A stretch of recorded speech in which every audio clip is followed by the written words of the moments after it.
Water comes in many flavors to the discerning palate. Mondstadt's water is crisp and pure, while water from Liyue has an enduring aftertaste. In Inazuma, the water possesses a depth of flavor unlike any other. Sumeru's water, meanwhile, has a rich and complex flavor profile, but it must be savored patiently to fully appreciate it.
For a little rest after breakfast. This is the life. Wait a sec. Isn't something important supposed to happen today?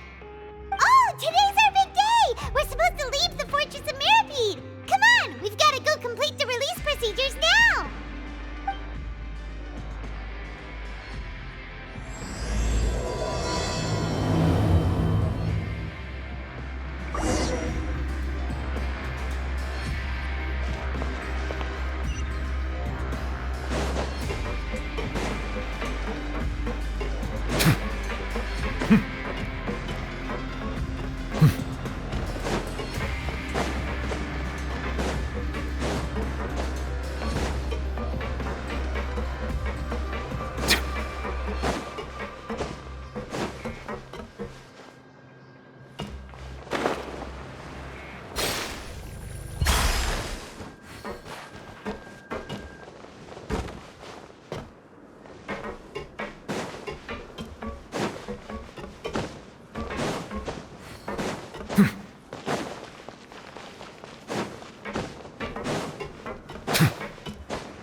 Please, sign here.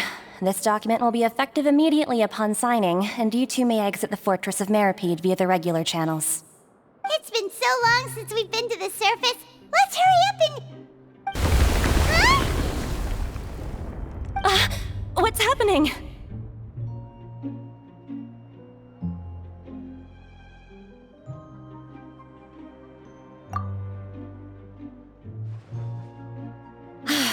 I'm fine, thanks.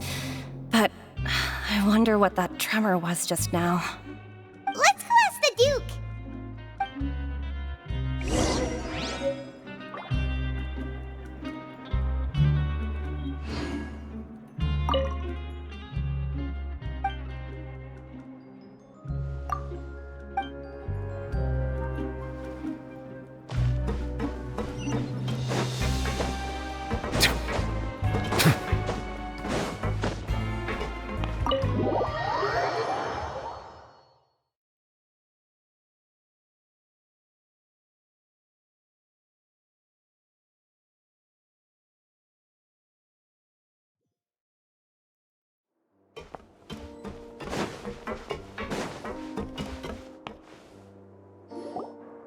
Your Grace?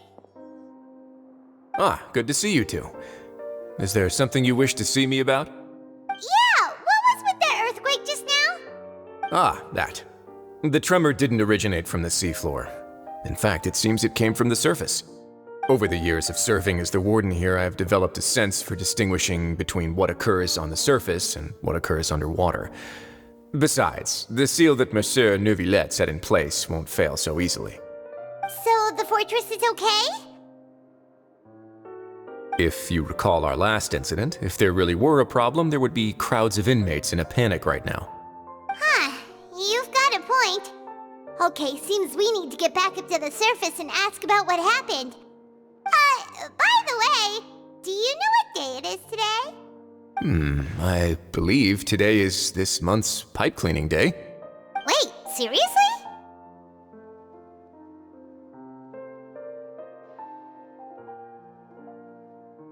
Ah, yes.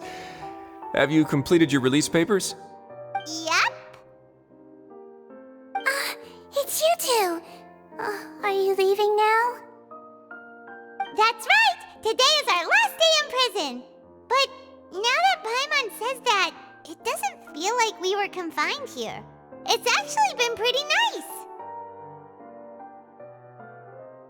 Oh yeah, Paimon feels fond of this place now! Then be sure to come back and visit. I'll miss you. If you've signed the release papers, then you're free to go. The guards will escort you out. You're not going to see us off? I knew you'd ask. All right, sure. Let's go. Well, you actually agreed. No worries, you must be busy. Paimon was just joking. Ah, so you do have a polite side, I see. After being down here for so long, I imagine you must feel like you're lacking companionship. Shall I come along too? Yeah, don't worry, we'll come back to see you. Paimon really likes the cafeteria here. The chefs sure do know how to make good grub. I hope you won't be here as convicts the next time I see you. We'll do our best to stay out of trouble. Well, it seems our work in the Fortress of Meripede is finished. That's the end of another chapter in our journey. And since Nervlev was the one who asked us to come here, we should probably go report to him now. Next up, the Palais Mermonia! You're going to see Monsieur Nervillette? Please pass on our kind regards. I'm sure just your regards will do, no? I believe it would be the polite thing to do. You're right. I've heard the Palais has been terribly busy these days. Tell him that I hope he hasn't been overwhelmed by the recent string of troubles.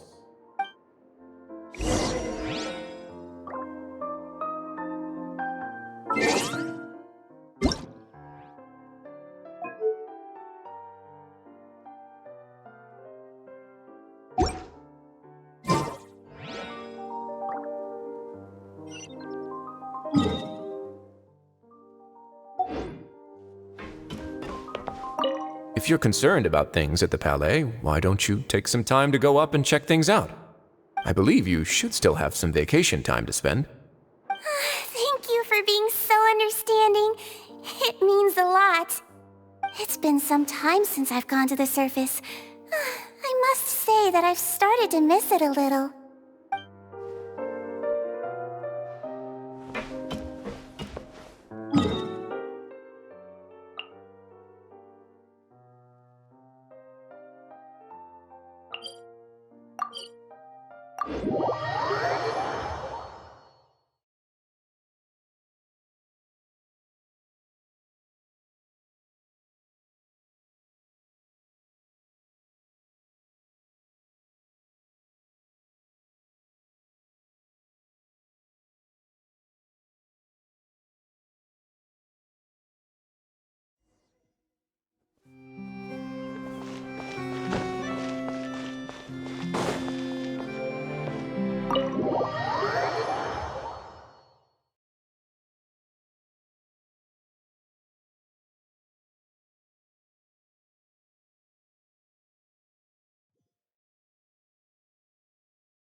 The Palais Mermonia sure is buzzing with activity today.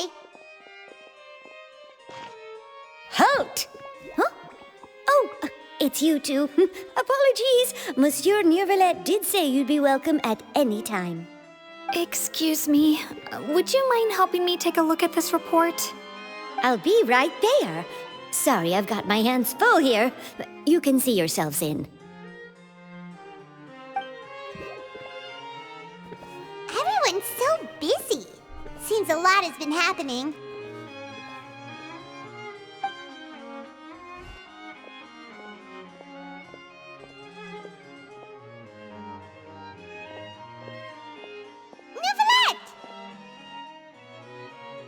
Hello. You've come at the right time, but you'll have to wait for just a moment, as there are some urgent matters I must tend to first. In the meantime, please, have a seat. If you'd like to have something to drink, let the Melusine outside know. That's all right. We just ate. Very well, then. Let's take a break over there while we wait for him to finish his work.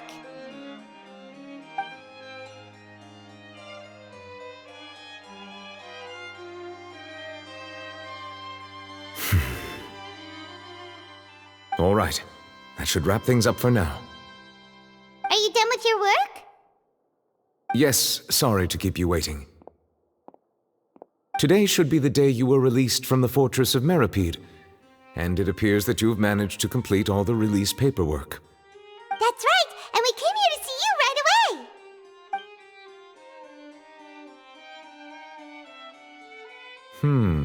A massive whale. Do you have any idea what that might be?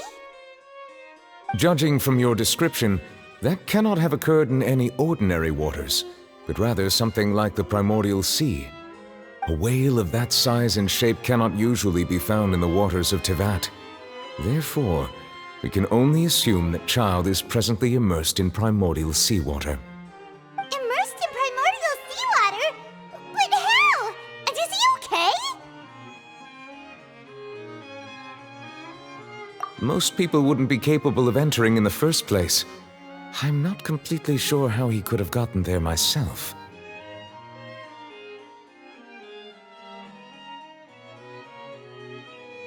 Yes? What is it?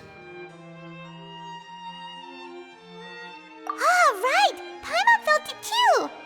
We asked the Duke and he said it wasn't from underwater, so we figured you might know something about it. It turns out that I have just received a report about this particular matter. In fact, that's exactly what I was busy with a moment ago. The source of the tremor was here on the surface near Poisson. After the shaking stopped, the water levels in the Poisson area rose at an alarming rate. The water levels rose? Oh no! What about all the people there? Fortunately, the water levels only rose for a short period of time and have already returned to normal now. However, I still have a bad feeling about the whole phenomenon. If the change in water levels is connected with the leaking primordial seawater, then the situation in Poisson may be much worse than it appears. Navia should be in Poisson, right? We need to go check on her! I would also like to go there as soon as possible, but I'm afraid I can't leave just yet. We must immediately formulate disaster prevention plans for the surrounding coastal areas to avoid potential catastrophes. I'll have to ask you two to go to Poisson first. I'll meet you there to check on the situation once I've finished things here. There's no time to lose! Let's get going! Please be careful.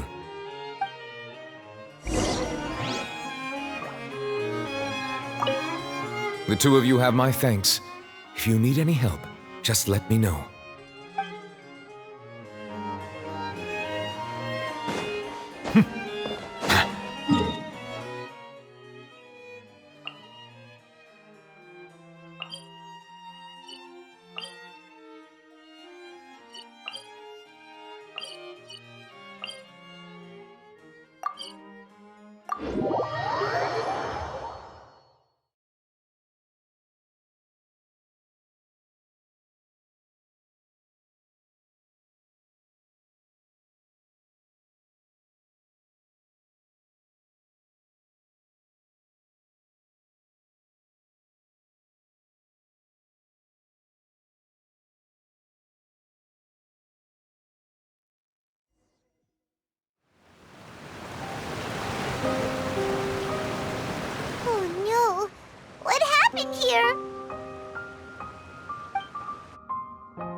Navia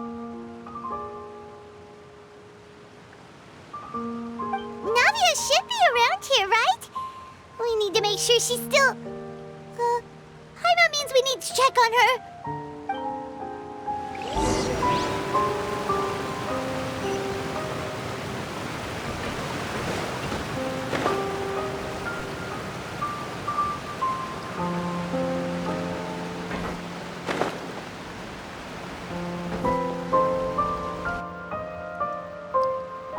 We haven't seen a single soul all the way here. Oh, this is getting scary. What will I ever do now? Look! There's someone on the roof over there! Just stay put! We're coming up! Watch your balance! All right, just hurry!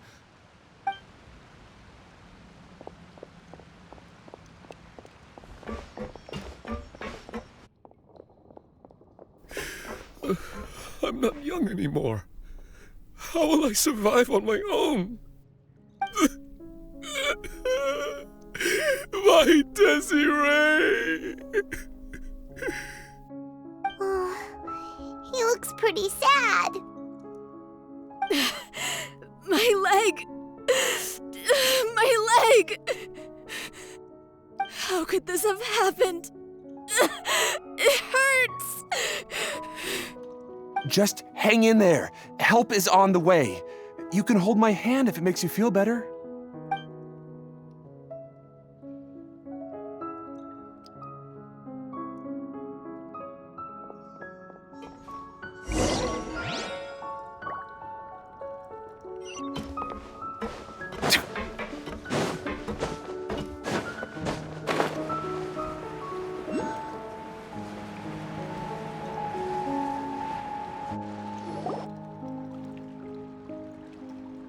Oh, it's Navia! She's over there!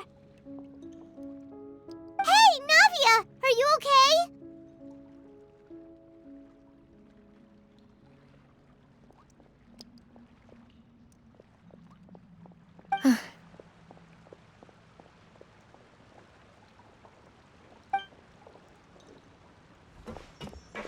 You're here. We heard there was a situation in Poisson, so we came as quickly as we could! Yes. As you can see, the water level suddenly rose. It caused quite the disturbance, in fact.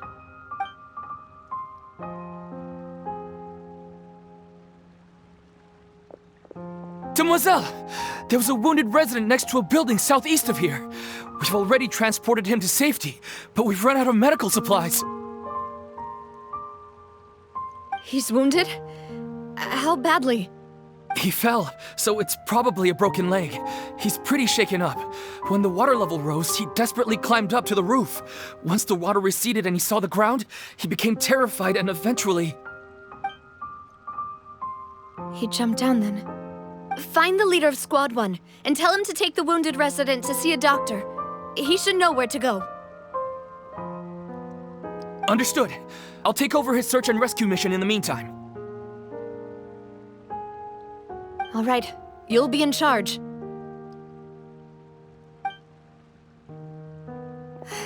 I'm sorry. Where were we? The situation in Poisson? Right. Allow me to explain. A little earlier, we suddenly heard a loud noise. At first, everyone thought that something might have exploded in the waterways. But before we knew it, water started pouring out from everywhere. The rushing water seemed a little odd, almost like the unique color of primordial seawater. Some people didn't realize the danger and thought it was just ordinary water leaking from somewhere. Everyone on the street who happened to be close to the water didn't have a chance to escape. As the water levels rose, they suddenly disappeared. They were all dissolved. Those who realized what was happening started to flee in a panic, desperately trying to get to higher ground. Many were injured in the stampede, and some people fell from significant heights.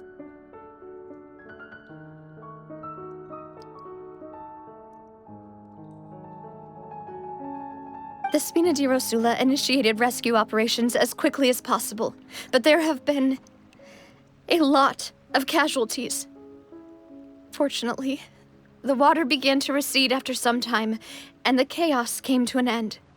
The water that flooded the area contained primordial seawater, so the lower levels of Poisson are still hazardous. To ensure everyone's safety, I've asked the people there to leave as soon as possible. No one knows if this could happen again. All we can do for now is try our best to help evacuate the residents. We still haven't completed the head count, but we'll have some numbers soon. How awful. And all of this just came out of nowhere. It was quite frightening indeed. I only wish that everything that just happened was a bad dream. Is there any way we can help, Navia? Thank you for being so willing to help in a moment of crisis like this. You don't know how much it means to me. I really can't express how grateful I am.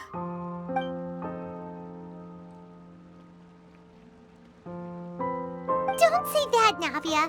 That's what friends are for.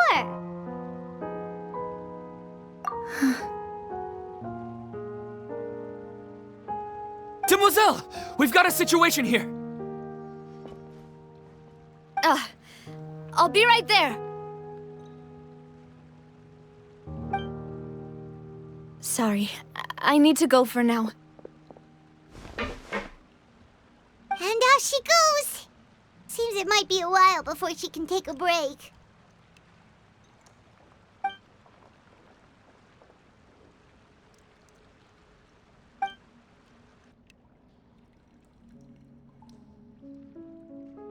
Okay, the wounded are being tended to, and we finished a preliminary head count.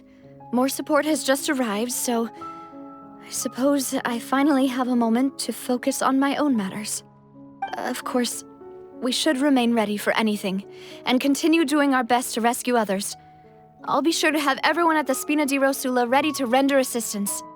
Traveler, Paimon, would you two accompany me to my father's grave for a moment? Huh? Right now?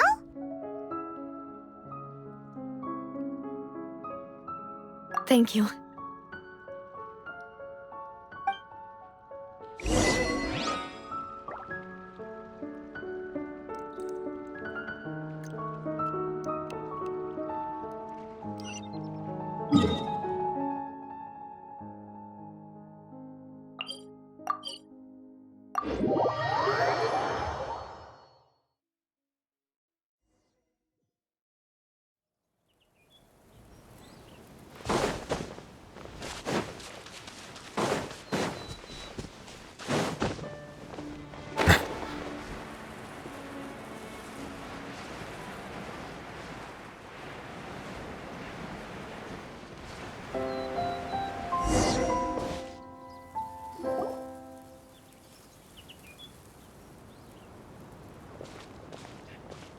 Not a lot of people here, huh? Well, given the time of day and the whole situation in Poisson, Paimon doesn't think there'd be a ton of people here visiting graves. Right. That's how things are now. The living are so exhausted that they've no strength to spare any words for the dead. Navia?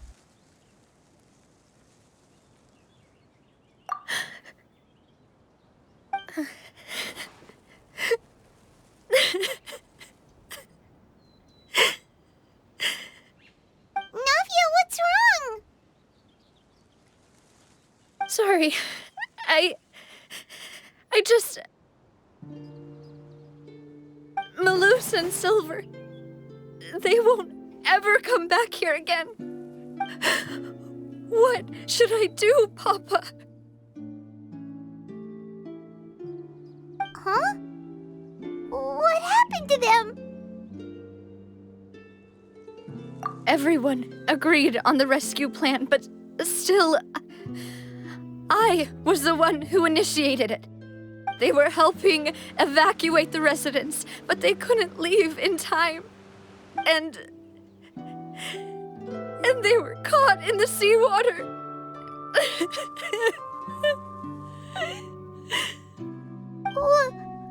What should we do? I've known them for so long. And I know they weren't afraid. But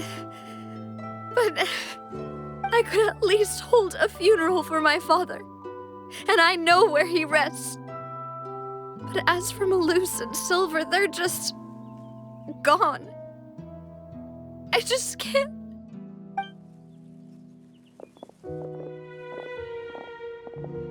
Everything looks so clean after it rains. Even the gravestones.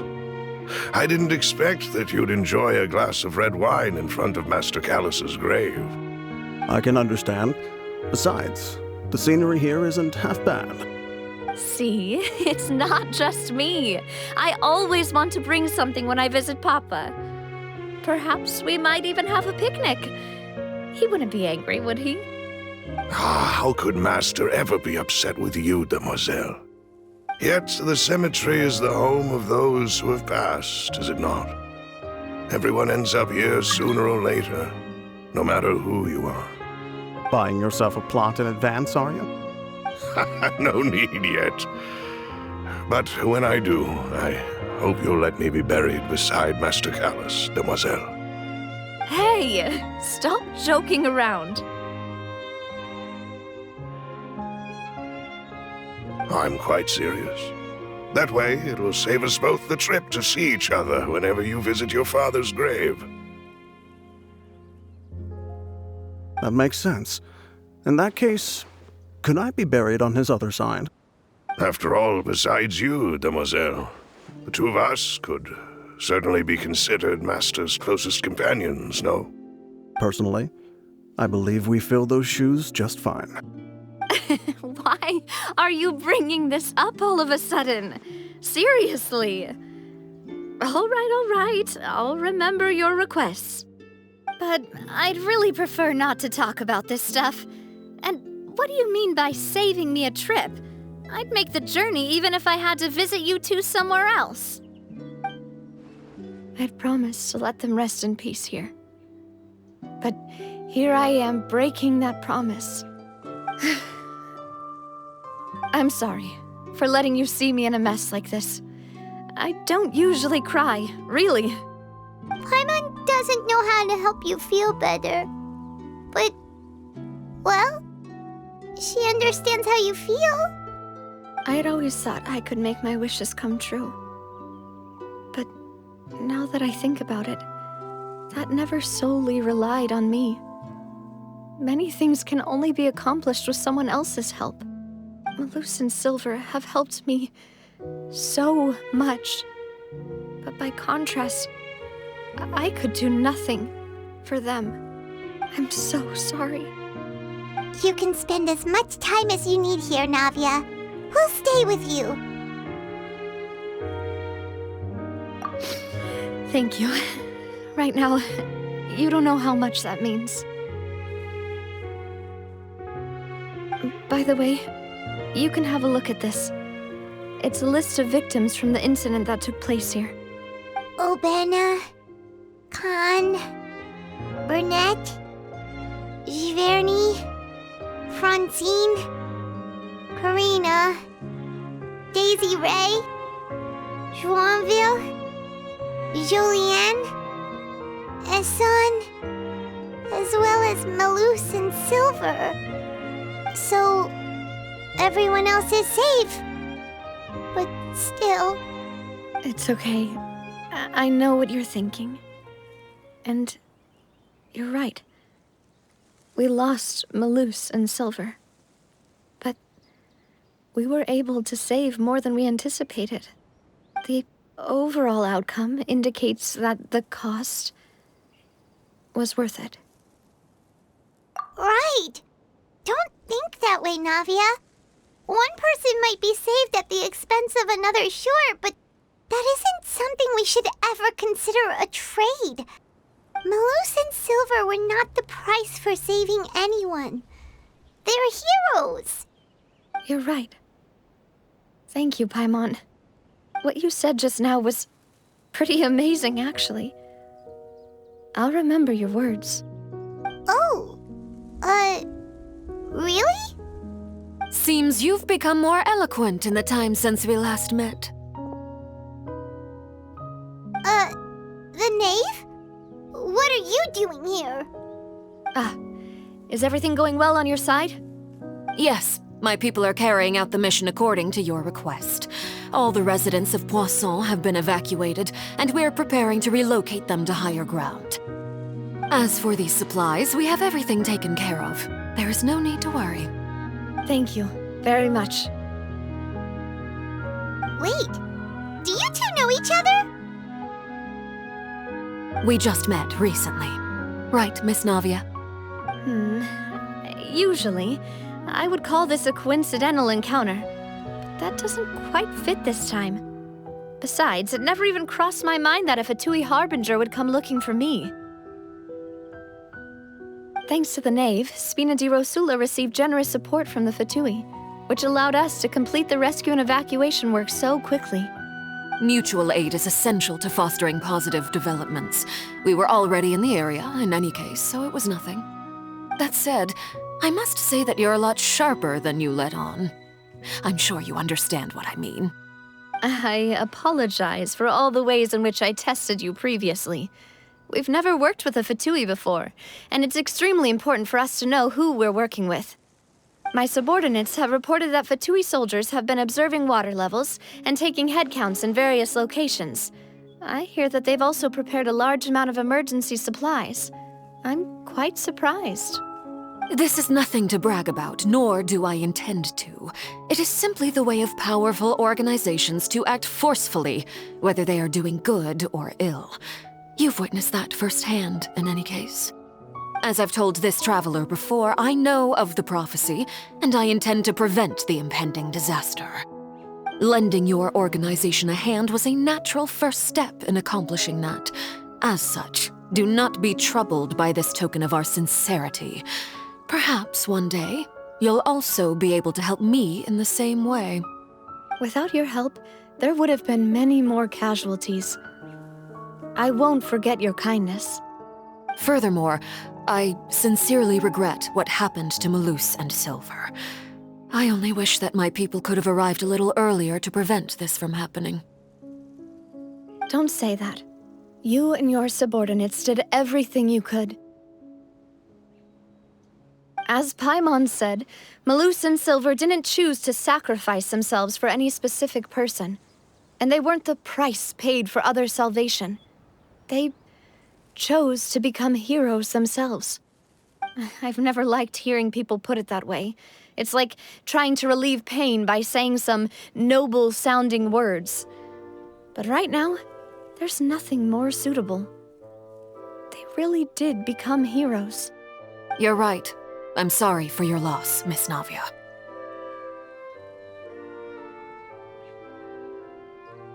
Water is life to Fontaine's people, and it also spells disaster. It's no wonder that people always say that prophecies represent fate. Fortunately, I've never been one for such opinions. So, you're one who will try to change fate, then? Of course. That is why I'm going to Hotel Bouffe de Thé. I still have some things to take care of, and the children need my attention. By the way, traveler, Paimon, one more thing. Alright, then we'll just... Huh? This isn't right.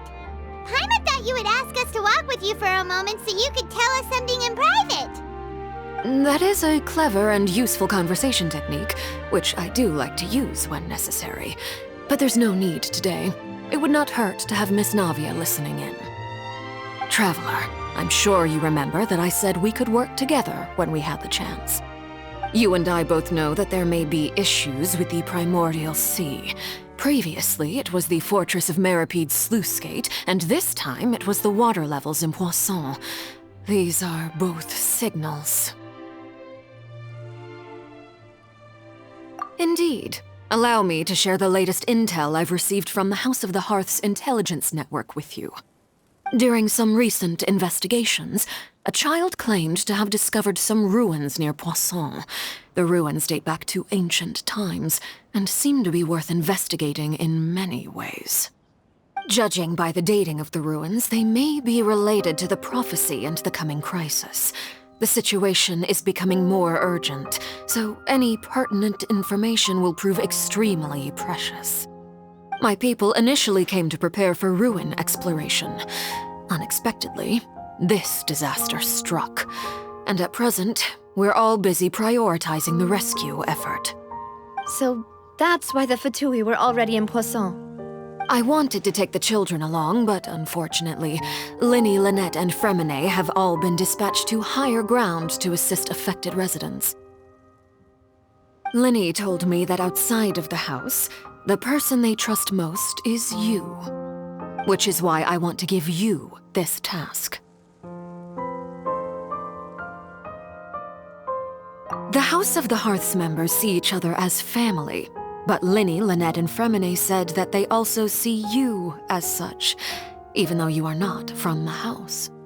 I'm sure you already understand how earnest they consider their friendship with you to be. Oh, that somehow makes Paimon feel kinda happy. The intel I just shared about the ruins could fetch a high price. But since the children consider you family, it's only natural that I freely share it with you. Got it! So all we gotta do is go to some ruins, right? Pfft, we can handle that. Excuse me, but may I tag along? You wish to join, Miss Navia? But are you sure you're up to exploring some ruins? You need to rest. Well, I'm sad, yes, but I can't just go back and plop myself into a chair by the roadside and do nothing. There's no point in being depressed while we still have a disaster on our hands. As my father's successor, I must live up to the hopes he had in me. Besides, I'm also doing this for myself. I need something, a distraction, to keep my mind off Malus and Silver.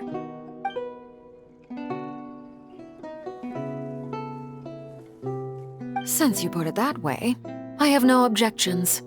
What do you say, traveler? All right. The ruins are to the south of Poisson. Here's the map. Okay, the three of us will handle it. Come on, let's pack up and get going.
So, are these the ruins the knave was talking about?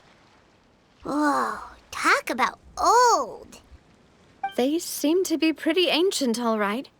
Let's go in and have a look. Just be careful.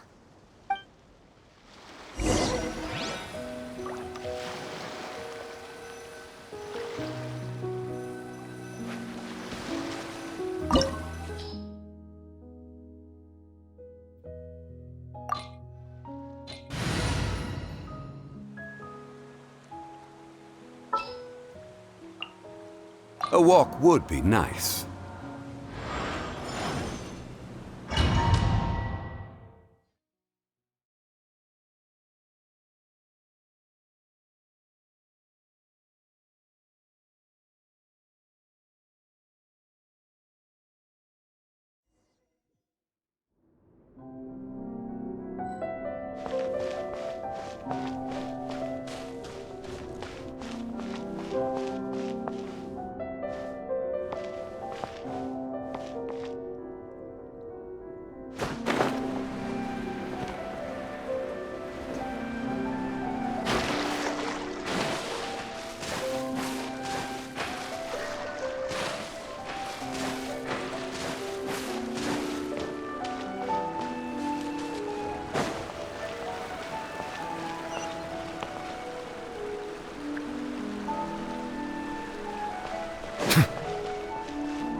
Rise!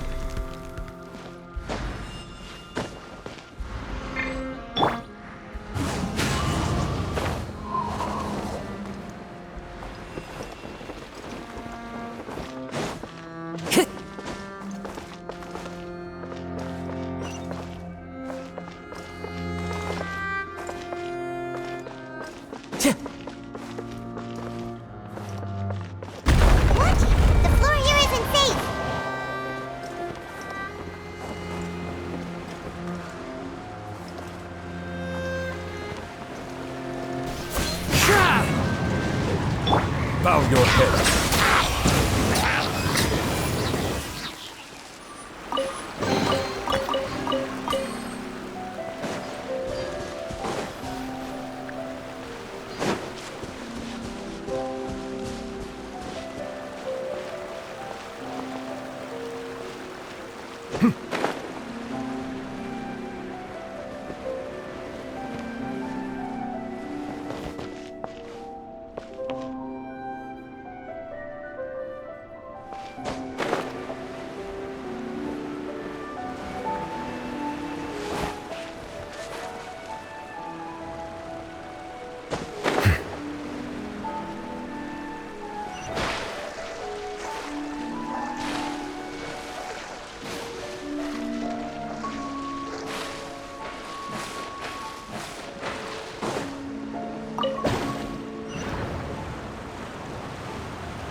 This place has also been contaminated by primordial seawater. Yeah. And a lot of it, too. A Fontainian would most likely dissolve the moment they fell in. Right! You can't go down if there's primordial seawater. It's too dangerous, and it won't be any help for you to just stay here. Don't get Paimon wrong. We're not saying you're useless. It's just that... No, you're right. I can't do anything in this situation. I'll leave this to you.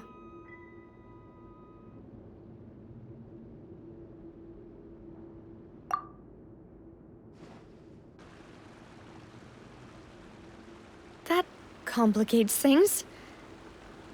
Maybe the only way left is forward. In that case, do you want to wait for us here?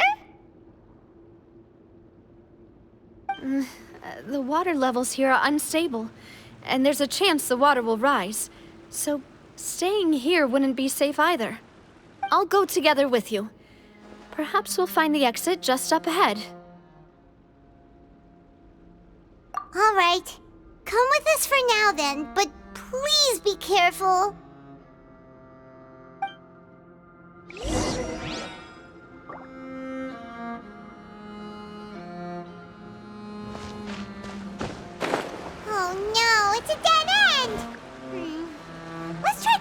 over from the side.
One with nature. Wait, there's something wrong with this bridge! Run for it!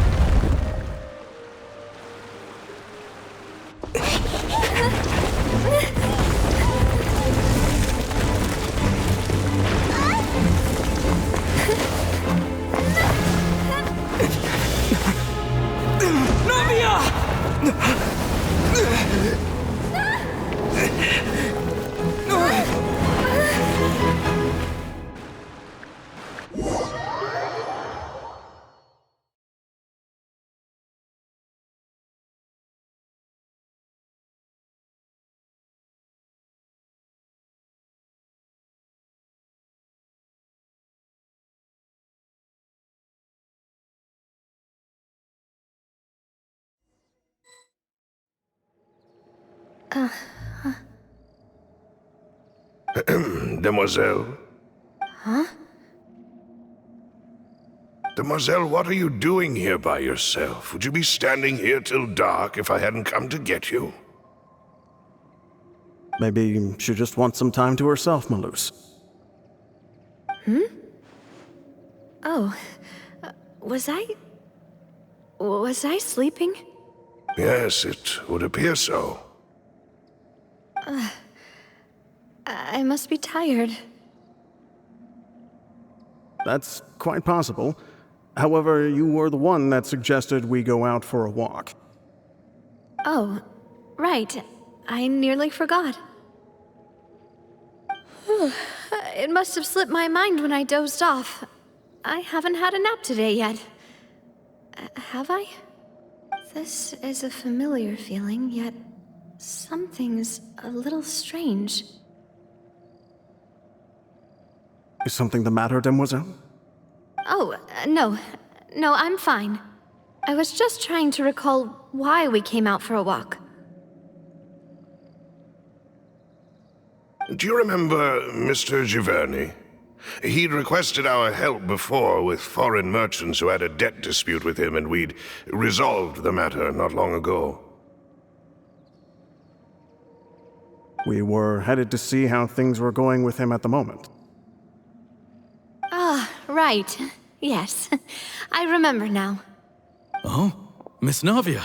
Ah, Mr. Malus, and Mr. Silver, too. It's good to see all of you.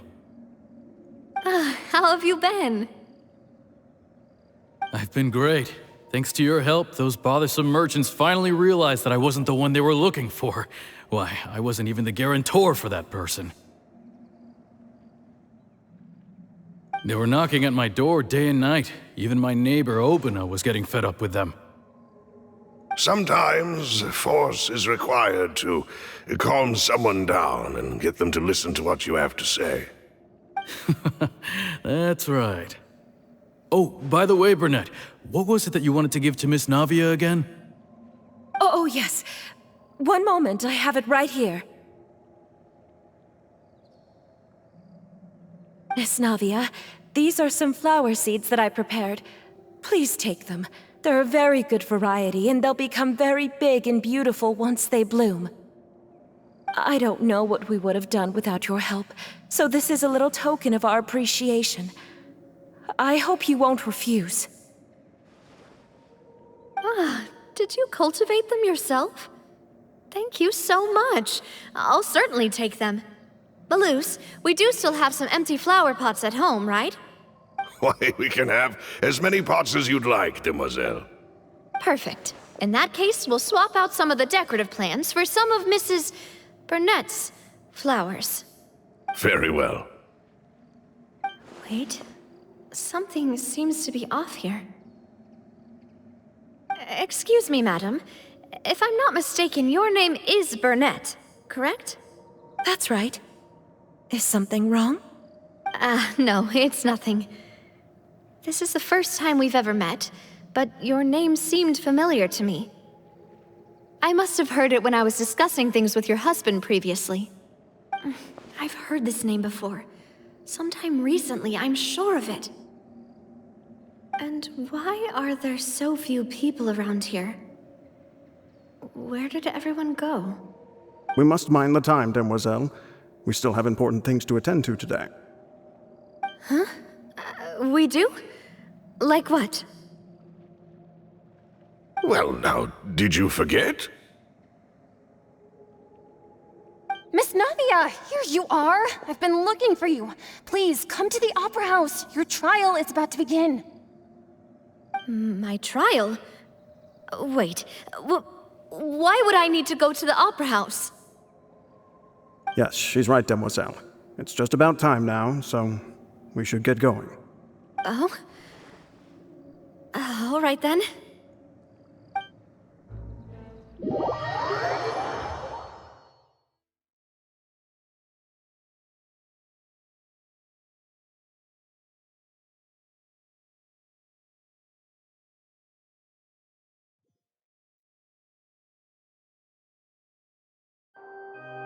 Look, it's Navia!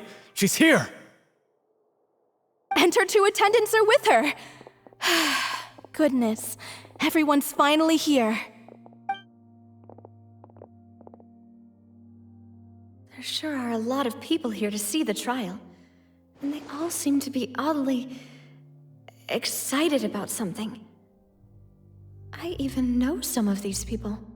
Karina, Desiree, Joyville, Jolien, Essen. Why are so many people here? And why do I have no recollection of this case? And as for the judge... huh? Where's Monsieur Neuvillette? Please sit in the defendant's seat. Don't worry, Silver and I shall accompany you. All right. But are you sure you can stand behind me? Typically, it wouldn't be allowed, but today is an exception.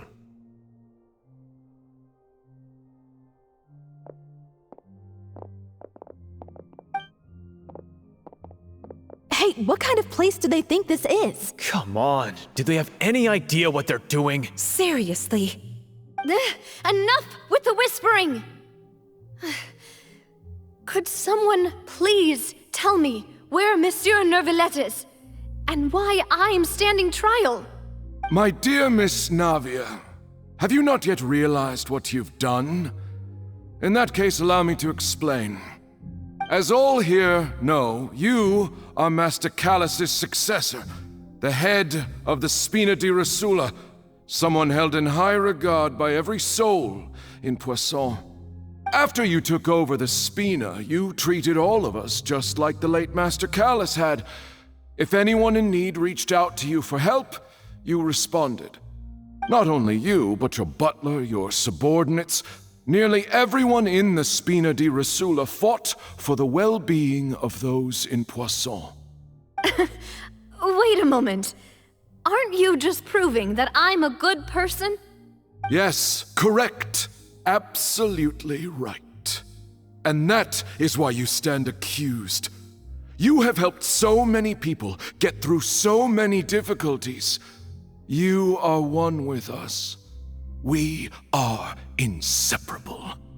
We are one big family, all of us who are from Poisson, inextricably linked. And with you being so important, we couldn't possibly do without you.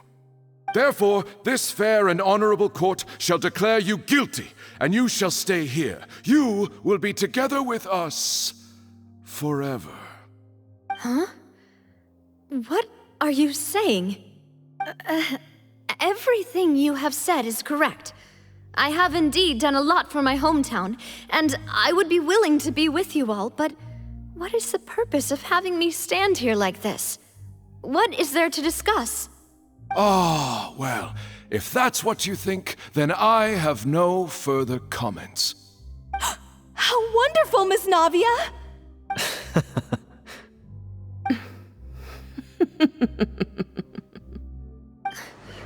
I know all these people. Why are they laughing? I seem to remember now. Yes, I get it. This trial is...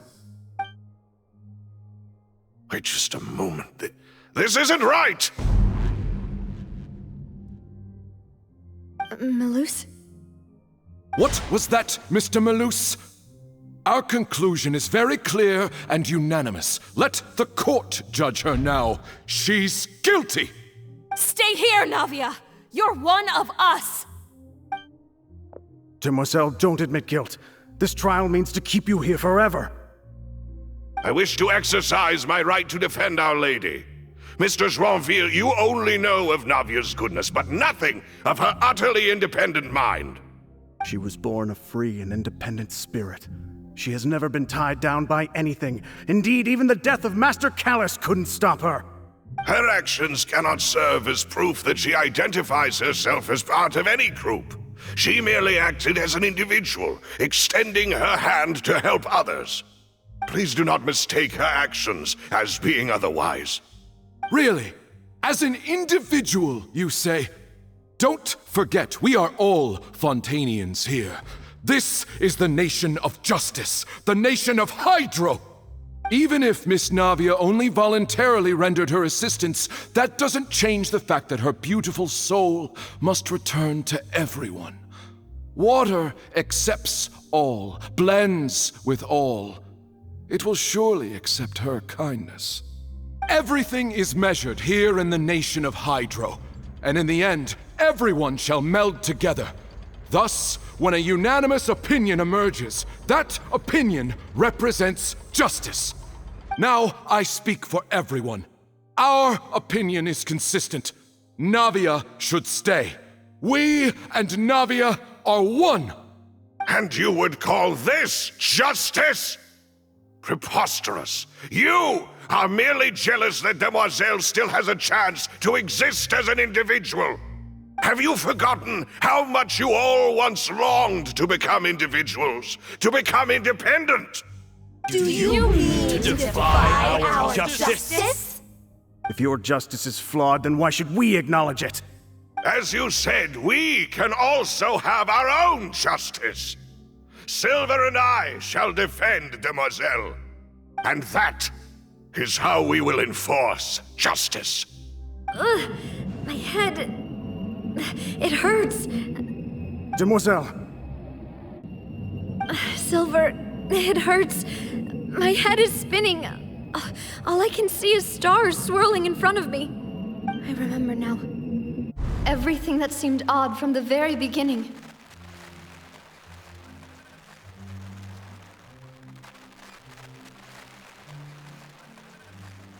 Karina, Desiree, Joyville, Jolien, Essen, and Mr. Giverny and Mrs. Burnett, who we met earlier. Even Malus and Silver. I don't want to admit it, but they're all dead. Don't be afraid, and don't admit guilt. We will protect you to the very end. Absurd! Who are you to say that she cannot be judged? We are the majority, and in the nation of trials, the majority is absolute justice. We are the will of all. Don't let them escape! We shall keep Navia here with us! Mr. Malus and Mr. Silver, must you be so stubborn? How could the two of you possibly hope to stand against the collective? Do not resist. This judgment is fair and just. Navia belongs to us. After all that happened, she should not be left alone in Poisson. What are you saying? No more excuses! He says we're jealous. Jealous? How could she possibly be an independent individual? What's with these people? Who's jealous of her? She belongs to us! Miss Navia, she... Silence! That's...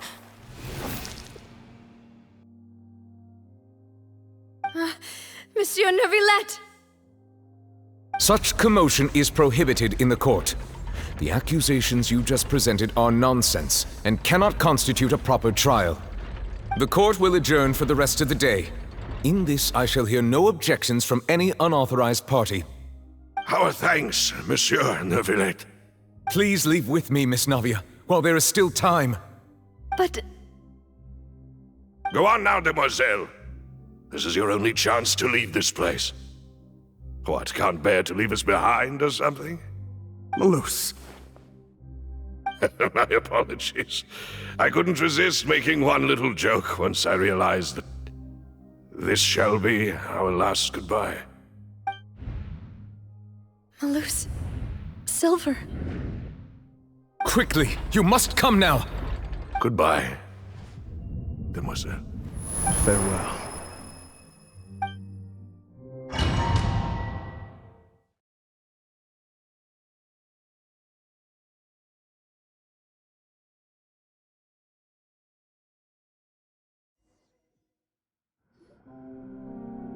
No, wait! Just a second! Navia? You're awake. Good. I must have been dreaming. Malus and Silver were still alive, and they were defending me at some insane trial. It looks like you're all right. Did all the sad feelings cause you to have a nightmare? Paimon could give you a hug. The ruins you were exploring suffered a cave-in. When I arrived, I found you falling toward the water. You were just about to be dissolved within, but I...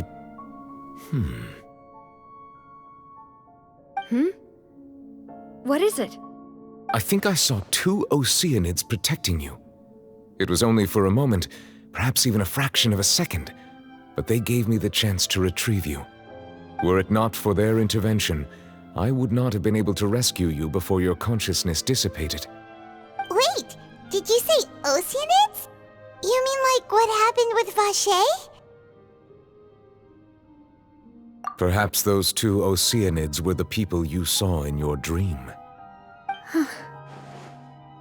I always told them that they didn't have to protect me. To think that they'd keep doing so even after death.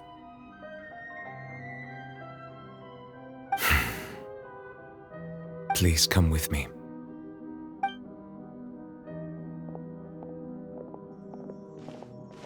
Neuvillette, are you okay? Oh, I am quite all right. Perhaps there's something we could chat about? What all of a sudden? Oh, Paimon knows.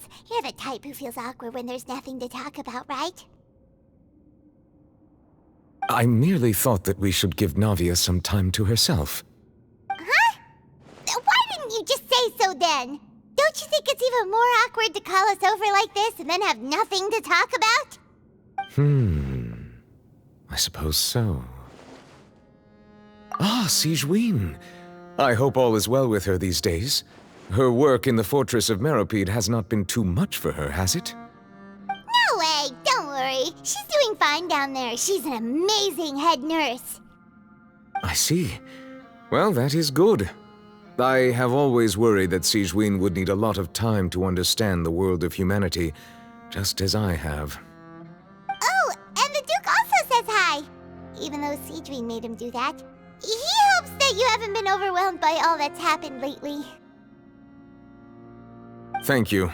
I have indeed been busy lately, and I also hope that everything is going well in the Fortress of Meropide. He still doesn't know what to talk about. Let's chat about something else then.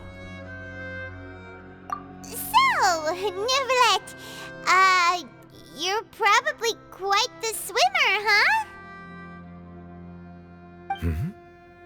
Yes, of course. This isn't going anywhere. Let's try something else. How did you find these ruins? Did the knave tell you? Yes, in fact. I had arranged to meet you in Poisson, but when I arrived, I discovered that the Fatui were helping the residents evacuate. They had even transported a large quantity of supplies to the area. Amid my astonishment, I ran into the knave, and we had a chat. She informed me that she had asked you to investigate the ancient ruins here. Yeah, we originally planned to meet up with you, but we thought you might still be busy with all those official documents. We didn't think exploring the ruins would take very long, and who would have thought you'd wrap things up so quickly?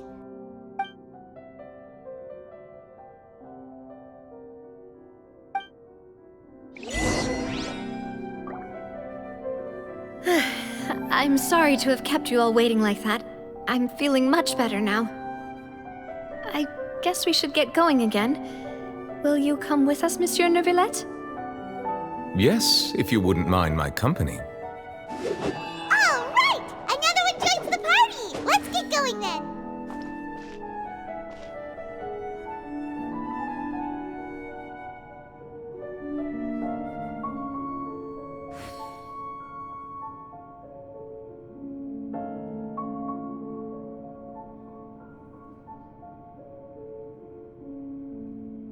There are leaves around, and I know just the tune to accompany them, if you wish to hear it.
Wherever in this world I roam, I carry memories of my home.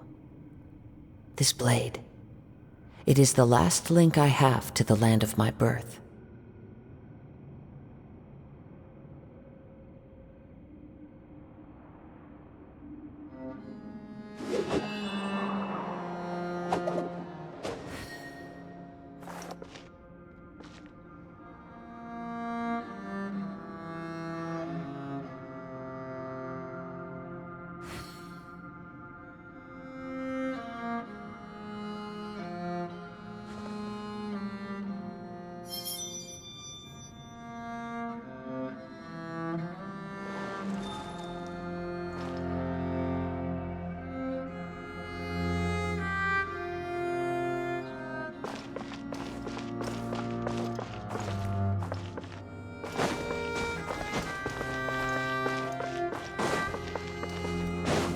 Time to go.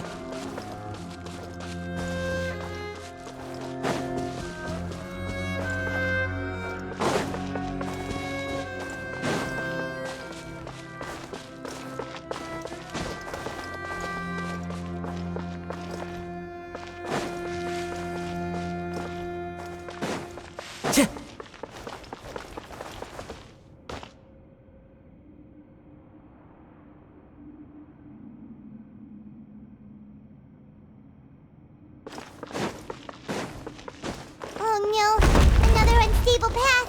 Watch your step.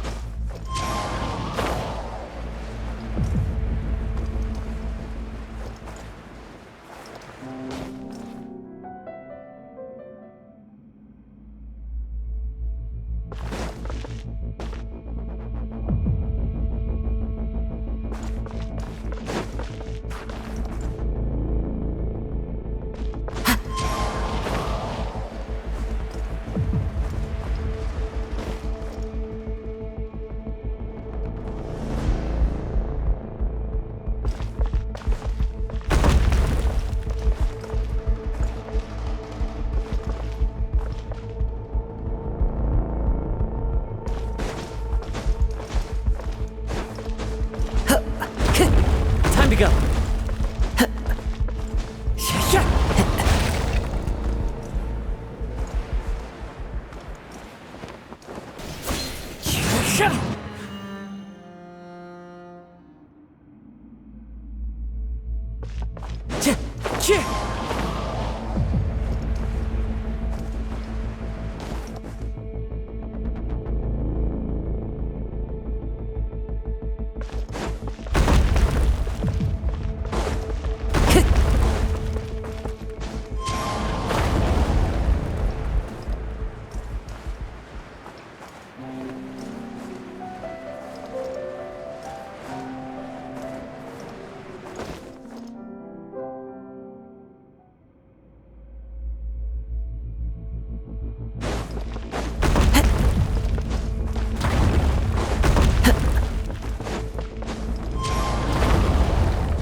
No, wait! Just a second! Hey, Navia? You're awake? Good. I must have been dreaming. Malus and Silver were still alive, and they were defending me at some insane trial. It looks like you're all right. Did all the sad feelings cause you to have a nightmare? Paimon could give you a hug. The ruins you were exploring suffered a cave-in. When I arrived, I found you falling toward the water. You were just about to be dissolved within, but I...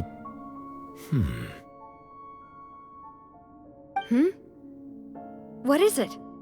I think I saw 2 Oceanids protecting you. It was only for a moment, perhaps even a fraction of a second, but they gave me the chance to retrieve you. Were it not for their intervention, I would not have been able to rescue you before your consciousness dissipated. Wait, did you say Oceanids? You mean like what happened with Vache? Perhaps those two Oceanids were the people you saw in your dream. I always told them that they didn't have to protect me. To think that they'd keep doing so even after death.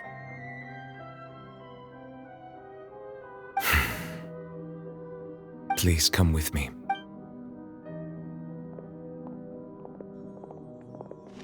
Neverlet, are you okay? Oh, I am quite all right. Perhaps there's something we could chat about? Why do you look so stiff all of a sudden? Oh, Paimon knows. You're the type who feels awkward when there's nothing to talk about, right? I merely thought that we should give Navia some time to herself. Huh? Why didn't you just say so then? Don't you think it's even more awkward to call us over like this and then have nothing to talk about? I suppose so. Ah, Sigewinne. I hope all is well with her these days.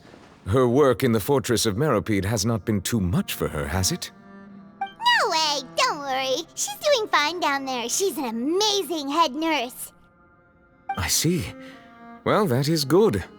I have always worried that Sigewinne would need a lot of time to understand the world of humanity, just as I have. Oh, and the Duke also says hi. Even though Sigewinne made him do that. He hopes that you haven't been overwhelmed by all that's happened lately. Thank you. I have indeed been busy lately, and I also hope that everything is going well in the Fortress of Meropide. He still doesn't know what to talk about. Let's chat about something else then. So, Neverlet, you're probably quite the swimmer, huh? Yes, of course. This isn't going anywhere. Let's try something else. How did you find these ruins? Did the knave tell you? Yes, in fact. I had arranged to meet you in Poisson, but when I arrived, I discovered that the Fatui were helping the residents evacuate. They had even transported a large quantity of supplies to the area. Amid my astonishment, I ran into the knave, and we had a chat. She informed me that she had asked you to investigate the ancient ruins here. Yeah, we originally planned to meet up with you, but we thought you might still be busy with all those official documents. We didn't think exploring the ruins would take very long, and who would have thought you'd wrap things up so quickly?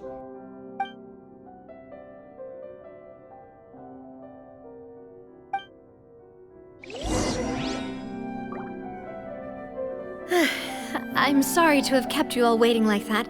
I'm feeling much better now. I guess we should get going again. Will you come with us, Monsieur Neuvillette? Yes, if you wouldn't mind my company. All right! Another one joins the party! Let's get going then!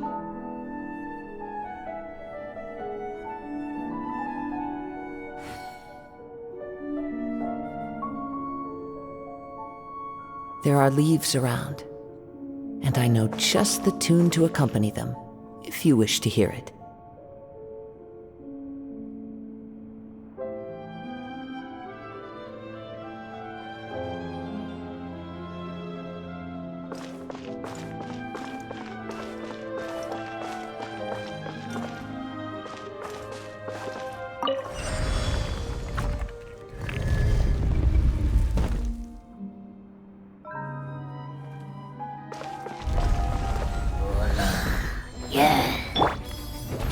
Settle down!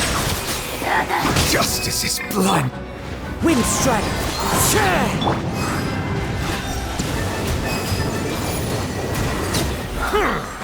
Dada Kundala.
Falling leaves, adorn my night! The wind knows me.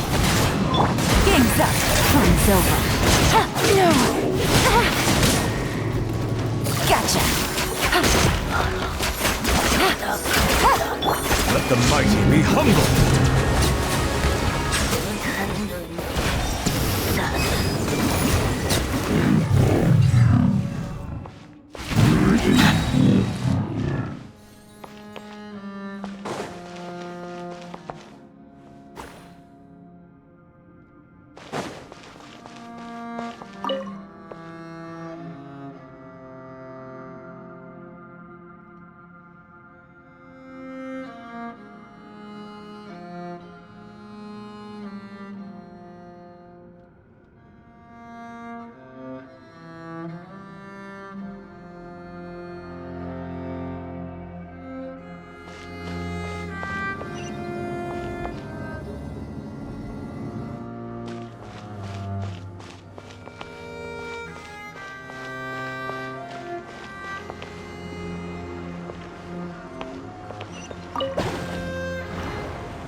Looks like we've reached the end.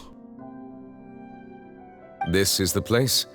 There should not be any other hidden spaces in the vicinity. The path sure had some twists and turns, but it turns out that this place isn't actually that big.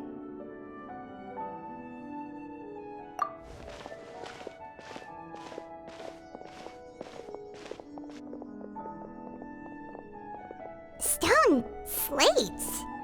It seems like they were put here as an offering. Could we take them down and have a look?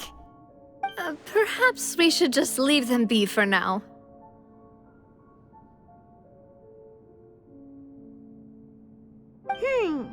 There are 4 locations in total, but only 3 stone slates. The slate that should be in the first empty spot is missing. The surrounding walls also show signs of damage. There's something written below. Let Paimon see. Reason dictates that this nation be destroyed. I shall record the history of its future here in its past. Say what? It feels like someone left these slates and these words here for a purpose. But does he mean that Fontaine should be destroyed? That would fit the circumstances dictated by the prophecy, yes. Indeed, the slate's contents correspond to it. Take the second slate, for example. There's a person kneeling here. She seems so dedicated. And there's a whole bunch of other people behind her doing the same. She's facing this... what is this? Some kind of island in the sky? And is that Lady Farina in the third image? Did the Hydro Archon fall into the water? And is that a ring of people around her? Paimon doesn't quite get it. Are they all in the water? The fourth image. I know this one. This exactly matches the content of the prophecy. The people will all be dissolved into the waters, and only the Hydro Archon will remain, weeping on her throne.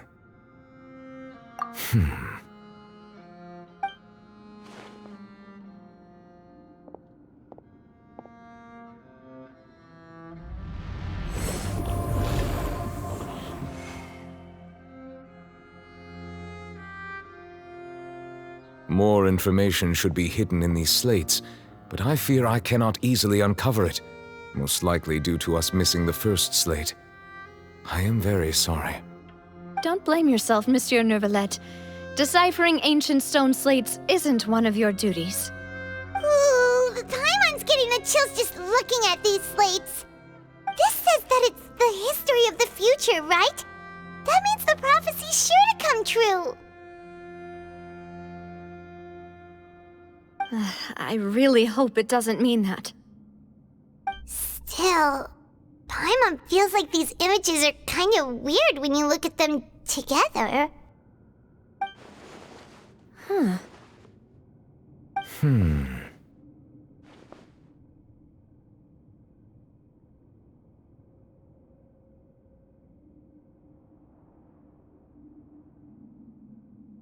That's right!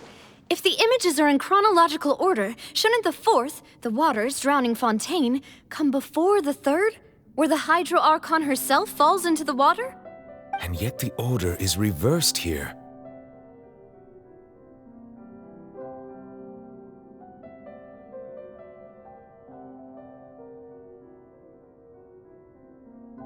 If we go by timing, Lady Farina only emerges in the third image. That means that the person in the second image might be the previous Hydro Archon. Egeria, then. I had never met her, but her appearance here does match the records. The previous Archon kneeling before the floating island in the skies, as if confessing a sin. Did she herself commit that sin? And if not, why would she be in such a posture? Also, I'm still wondering why these ancient stone slates are here at all. Judging from their contents, could this place be the origin of the prophecy? Does that mean that someone, or some people, once saw these slates? But who would have created these slates and left these words here?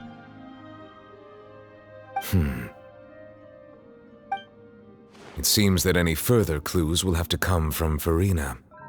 In that case, there's no time to lose. There's nothing else to be gained here, so let's head back first. Yeah, we better get somewhere safe for now.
Let's split up here. I'm going to check on what's happening with the Spina. You know how it is. There's some things you just need to be there for yourself. You still have energy for that, Navia? Paimon's already beat! Just head back to the Fleuve Cendre and have a rest then. Thanks for keeping me company all this time. I'll depart as well. Thanks for your hard work today. Rest well, everyone. Traveler, I will go talk to Farina tomorrow morning to ask about the stone slates. I'm sure that you're concerned about this matter as well. If you have time, drop by my office. I will share the results of our discussion with you. Are you really gonna talk to her about this directly? Will that be a problem? Paimon's getting a little scared now that it's come to this. She has long been harboring secrets and will not give them up easily, which makes it all the more my duty to ensure that she understands the present situation. Alright, we'll leave it in your hands then. You're probably the best person to talk to her anyway. I will be carefully considering my words tonight. Traveler, Paimon, our safe house at the Fleuve Cendre is always open to you, as ever. So please don't think you're an imposition. All right. I'll be on my way then.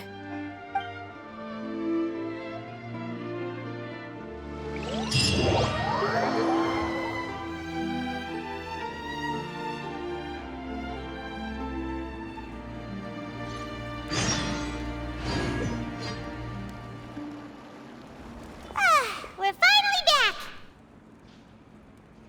Welcome back.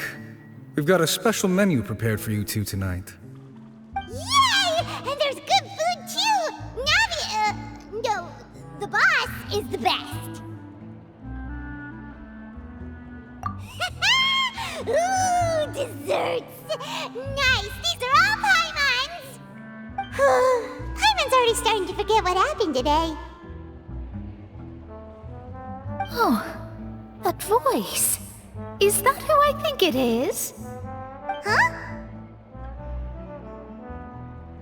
It's you two. What are you doing in Fontaine?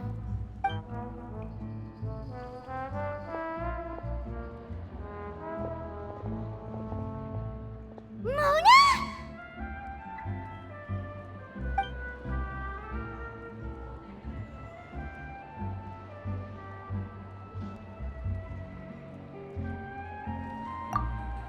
Seriously, nobody just uses a scry glass whenever they've got time to just see who they'll meet on the road.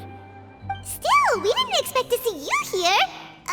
Wait, you're not a Fontainian, are you, Mona? Well, I have some business to attend to here, so I booked a hotel in the city. I was just out for a stroll when I bumped into you. Quite unexpectedly, if I might add. Why did you think I was from Fontaine, though? Is that because Magistus doesn't sound much like a Mondstadter surname? Yeah, let's go with that. Well, I used to have my own surname, which was, well, some other thing. Either way, the old hag told me when she took me as her disciple that the first step to being a great astrologist's pupil was to change that name. There was nothing for it, really. She really is amazing at astrology, so I changed my name to what it is now according to her wishes. To my surprise, however, Magistus is not the name of some ancient house or clan. It isn't? Nope. Although it is used by us in place of surnames, it generally just means great. Wow! Imagine including a boast in your name. Wait, are you gonna have to put that into your genealogy as well? I reckon so. In any case, I'd give my disciple a name like this as well, if I were to take one. Astromancer Barbeloth Trismegistus. Whoa, that's a long one. Does it also mean great or something? My name means Mona the Great Astrologist.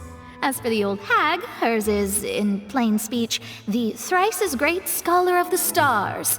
Just take it as a title specific to astrologists. Thrice as great? That's so petty. I know, right? That's just how she is. She used to call herself Magistus, actually, but when she took me in, she changed her name to Trismegistus. Talk about excessive. Magistus is thus the calling card of our school, so to speak, which makes it about the same as a surname. It's all right if you don't get it. You can look into it further should you need to study astrology more deeply. That sounds terrible! But anyway, you're not Fontainian, are you, Mona? You're from Mondstadt, right? Well, I was born in Mondstadt, yes. My parents migrated to Dorman Port, and I traveled with the old hag for a while, after which I settled down in Mondstadt City. Oh, that's a good thing then. At least we know you won't be dissolved by Fontaine's waters. Speaking of that, I'm sure you're aware that a bunch of things have happened here in Fontaine, right? I know you're not a local, but I'd avoid getting too close to any water that looks strange all the same. There's something ominous about it. Well, the water, I mean.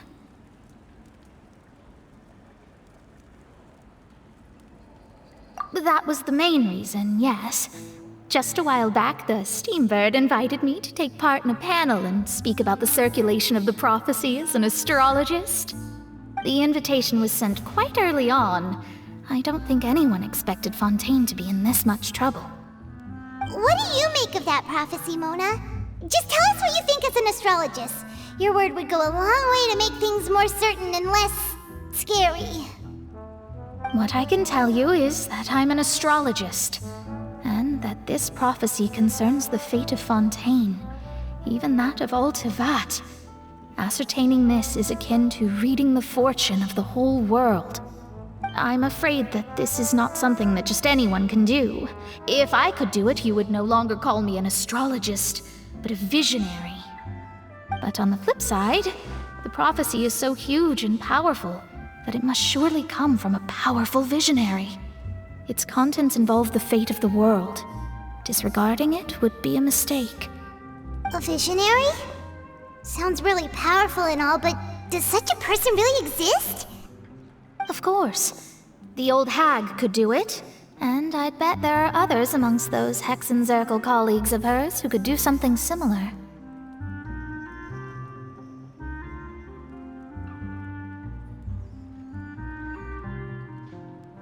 Huh? Are you sure? All right, I'll help you. It isn't often that I see you with such a serious look on your face. I'll tell you once I hear back from her. Thanks, Mona! You're amazing as always! Oh, well, this is something only I can do after all. So yes, your praises are quite welcome. That's the greatest of astrologists for you! Of all the people we know, you know the star's the best! Indeed. That's the spirit. Oh, sorry. I came to see what all the commotion was about.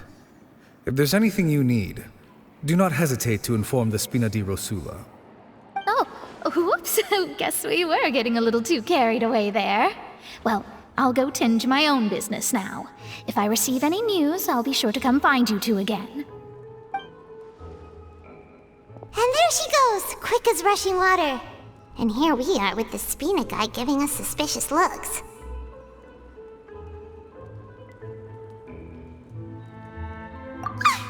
If Paimon hadn't spoken for you, it'd be you getting all the weird looks! The things Paimon does for you! That's more like it.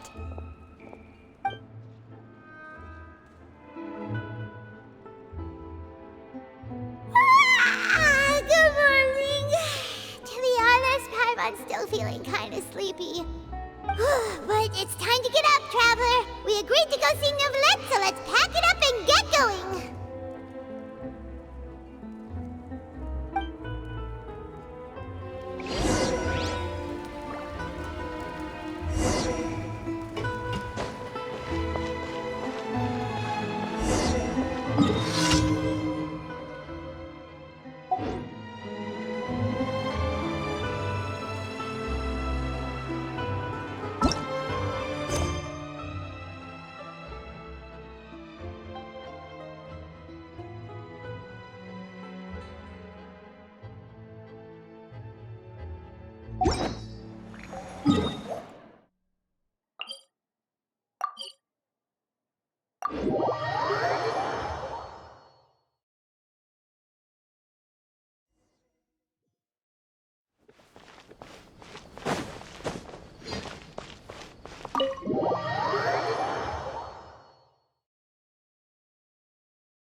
Monsieur Neurvalette and Lady Farina, they seem to have gotten into a dispute.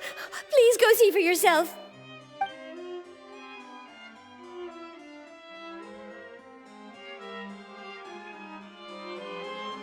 Like I said, I've already explained everything. And yet the problem has not been properly solved. There is little space for excuses between us.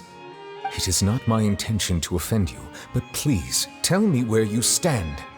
You are the Hydro Archon Focalor, are you not? Look at this. This is a list of the victims from the recent Poisson incident.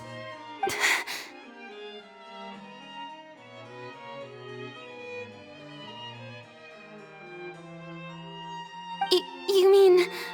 they're all... We did not arrive in time to avert this disaster, and I will not have it happen again. I will say this once more. You must tell me everything you know. Yesterday, I found 3 stone slates in some ancient ruins near Poisson. Do you know anything about those? Seriously? You're questioning me like this is a court case now. I don't know anything about that. But you found them in some ancient ruins, you say? That's correct, which is why I came to ask you some questions. There should have been 4 slates, but one of them was missing. The other 3 feature different images that seem to correlate to the prophecy. The prophecy? The second of these slates depicts the previous Hydro Archon Egeria kneeling before a floating island in the sky, as if confessing something. Do you know nothing of this either? I don't. I've never seen such slates. I'll ask you again. Do you really have no information regarding the previous Archon? My deciphering of the slates indicates that the Hydro Archon Egeria once had to confess to, or apologize for, a certain sin. If anyone would know about it, it should be you. All gods don't have the same secrets, you know. She was herself and I'm me. Is it really so strange that I know nothing? I understand your concerns, but I'm sorry. I just don't have anything to tell you. Forgive me for saying this now, Lady Farina, but I have long known of your various secret investigations into certain matters. There are several indications that you have been investigating the prophecy on the sly. This is not strange in itself, considering that you are the Hydro Archon. But it is strange that you should also claim to not know any of Egeria's secrets, as well as do nothing following your inquiries. You have never been as superficial as you have presented yourself to be, nor are you a fool. And yet, your behavior is very inconsistent.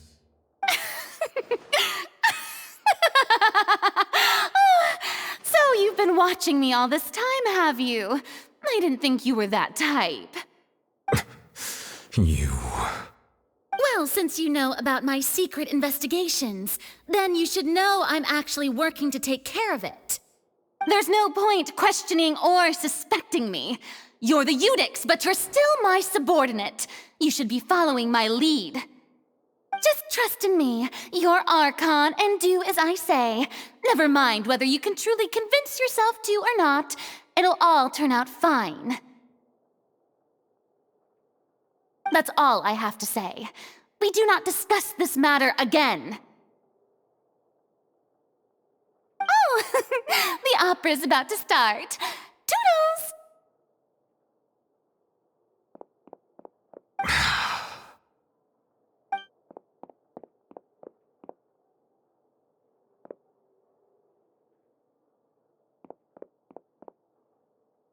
Did Farina not notice us standing by the door? Wonder what's up with her. She was smiling. Huh. She didn't seem in the mood to care if we were listening in or not.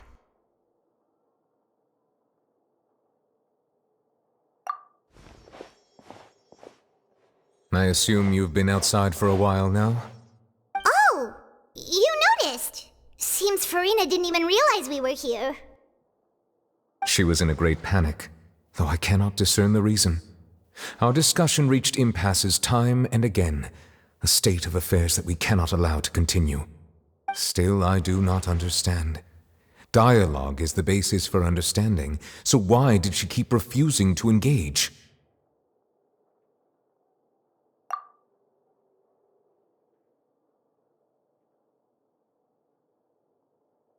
Everyone in her inner circle has noticed that she is hiding some secret.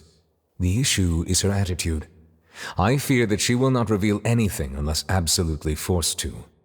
We may have to create a situation in which she will have no choice but to speak. Oh? Like what? Normally, people will only reveal the truth when standing trial. Perhaps we must have the Hydro Archon experience just such a scenario. But Farina's seen so many trials, and she's really good at dodging questions. How do we make sure that she won't just slip away at the first chance she gets? We will need to consider this thoroughly, join forces with various parties, and then do what we can. If at all possible, I would prefer to recuse myself from this affair, but we must prevent the prophecy from coming to pass. This may be cruel to her, but all Fontaine is in crisis. The information a god possesses is too precious, and so we must take a chance on this. But who will lend us their aid to do such a thing?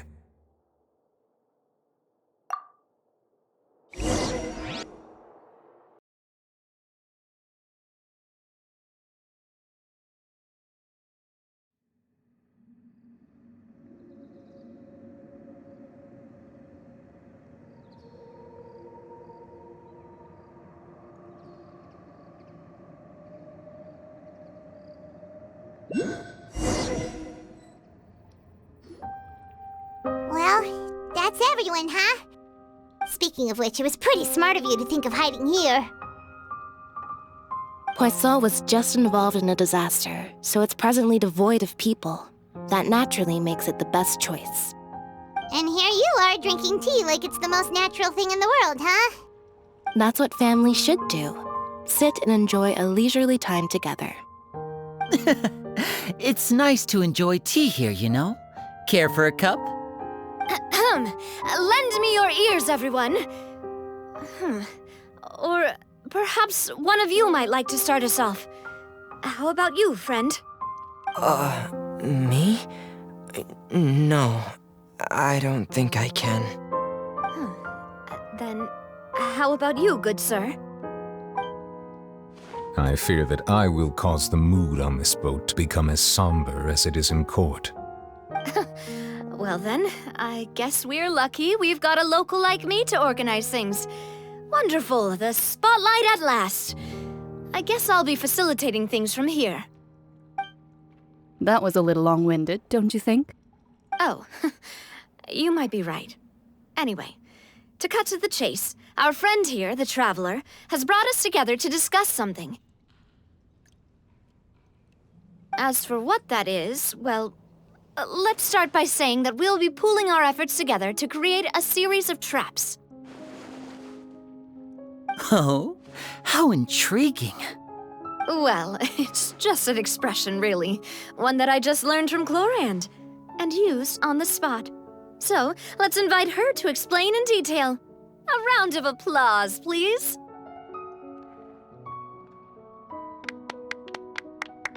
Huh? Didn't you say that you would be facilitating this? Oh, come now. Your work doesn't involve much public speaking, right? This is a good chance to practice. You might even pick up some fancy oratory tricks to impress your boss with in the future. I see. And what does my boss say? He is glad that you consider him your boss. Do go on.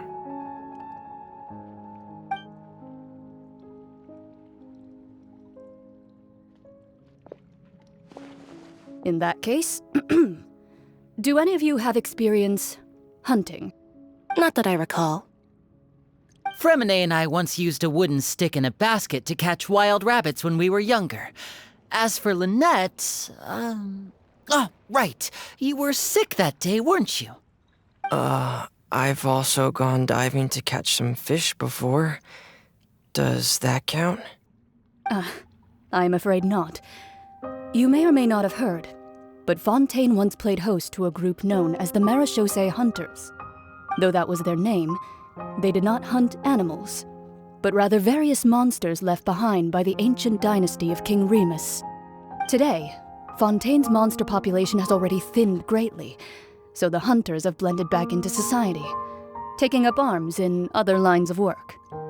They even left a unique methodology of hunting in their wake. A trap comprises of the following components: bait, a trigger, and a containment device. Sometimes a lethal implement will also be necessary to deal with the prey. So, if we were to build a trap together, right now, what would you choose to build it with? For me, I would prefer something basket-shaped. Pigeons and rabbits will see the bait and naturally enter the snare. Our line of work requires a deft hand, and we're some of the best in the industry, so you can count on our techniques. You used some of those techniques while moving the people of Poisson, didn't you? My subordinates mentioned that you even performed some magic for the bawling children. Yes, and I even managed to gather some intelligence in the meantime.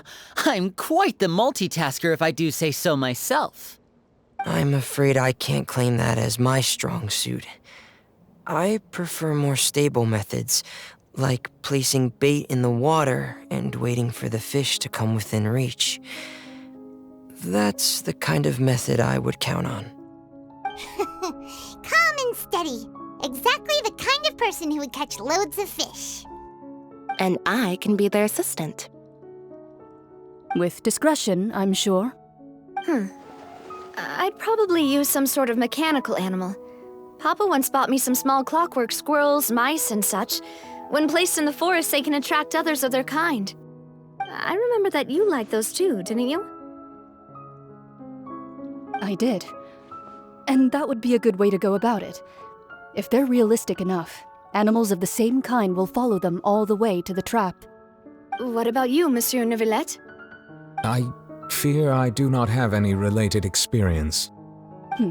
That makes sense. You usually solve problems directly, without the use of any such tricks. But I do have one more question for you, monsieur. If we were to create a trap now, how would you design it? I would like for it to be effective, but bring no harm to the prey. A more gentle trap would be ideal.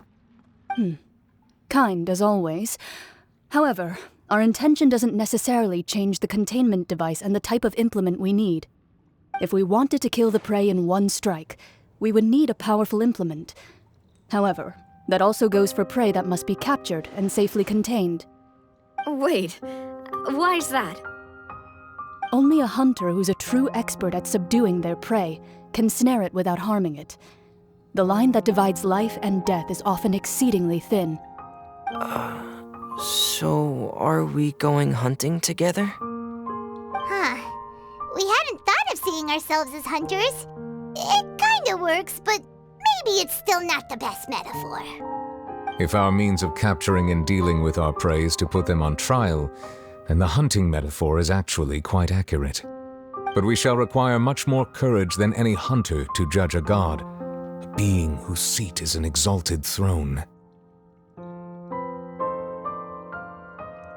Oh, so that's what's going on. Sounds very interesting.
There's still a long road ahead.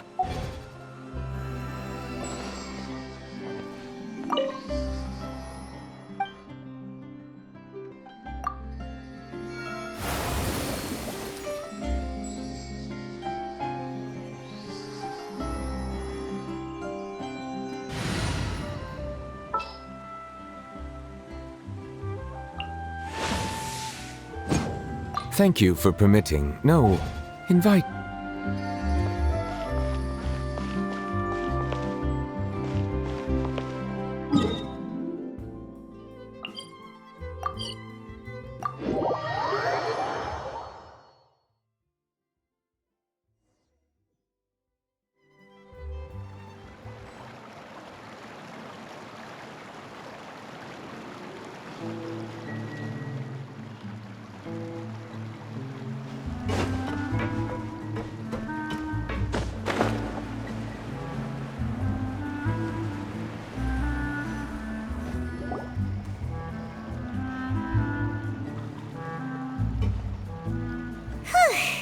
It's been a tough few days, hasn't it? So much has been happening.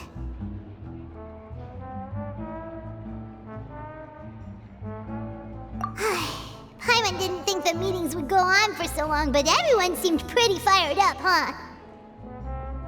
Paimon thought they'd be at least a little frightened. Well, Fremine was, now that Paimon thinks about it, but everyone else just looked a little surprised.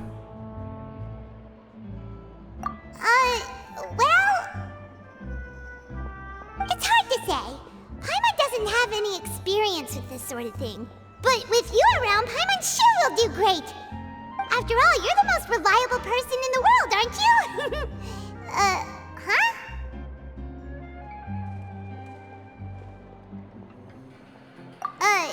Did you just pour some tea? Paimon didn't notice you doing that at all. Then what's that? Paimon's never seen that cup before. Don't be frightened.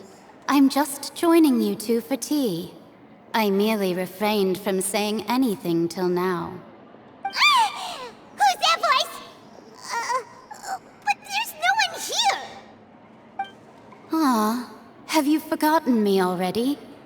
Wait, you are familiar. You're the voice we heard from the sky in Sumeru. The voice from the sky, I fear that description is wrong. Though, not completely wrong. You're feeling lost now, just as you were feeling previously. I sensed that confusion and thus came to you. Guiding people is an irresistible hobby of mine, after all. Consider me a passerby, just accepting a commission from my friend's disciple on a whim.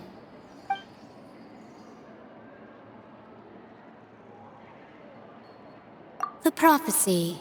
Yes, what has been prophesied will be fulfilled. You may view such things as the history of the future. What? Then is there any way we can stop it?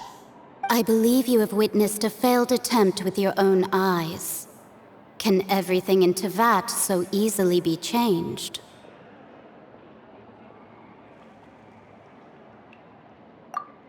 Ah, so you've caught on.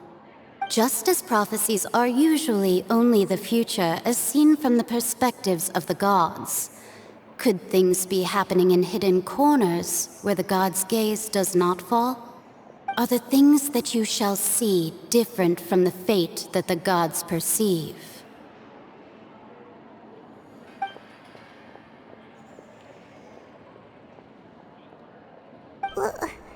What is she talking about? It all sounds really impressive and important and stuff, but it also sounds kind of scary.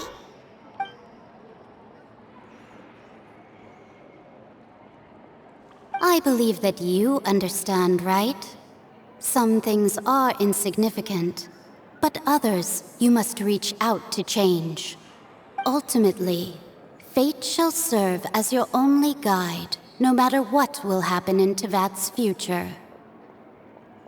All you need to do is to play your part. This was good tea, by the way. Thank you for your hospitality. Well, that'll be all for today. The voice. It's gone.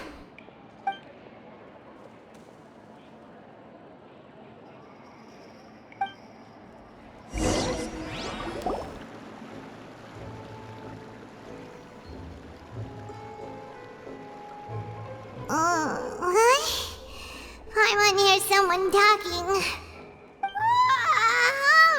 All right, coming.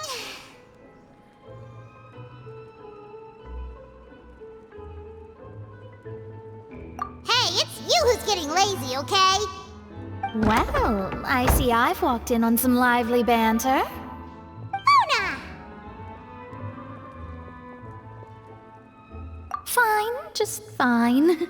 I went to take part in that Steambird panel. It turned out to be more interesting than I expected.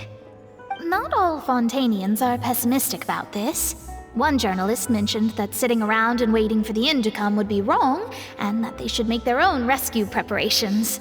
I agreed, so we had a brief chat with her. Did she have pink hair by any chance? Why, yes! It was Charlotte. You remember her, right? That daredevil journalist? I'm in full support of her view. Prophecies are very important, but how can people allow their lives to be commandeered by just a few words? That's right! Paimon's glad to hear something sensible for once. Ah, yes. About what we had discussed before. I did try, but I'm afraid I couldn't reach the old hag. I'll try again tonight, but I wouldn't get your hopes up. Huh?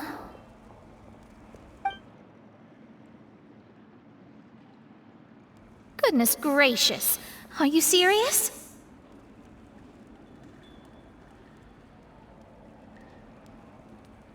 She said that even the god's gaze has blind spots. Pretty bold if you ask Paimon. Most people would believe the gods to be all-knowing, right? The Hexen Circle members are certainly anything but ordinary. As for the mage named N, the old hag has mentioned her a few times. She said that N's sense of direction is incredible, and that she loves guiding those who are lost. But I've never met her, and if she were still alive, she'd be... Well, suffice it to say that the hag's at least a few hundred now, and N's been around for longer than that. Whoa. The Hexen Circle sounds like a scary group. But they must really stay in shape to live so long. Their abilities alone are pretty terrifying. If she came to see you personally, then the problem you're facing must truly be of great importance. Well, it's not like Paimon could understand anything she said. Yes, she was quite cryptic, but I suspect she means that there is still a way to turn things around. She didn't say when or what that would be, though, so... Perhaps it is something that you cannot know right now.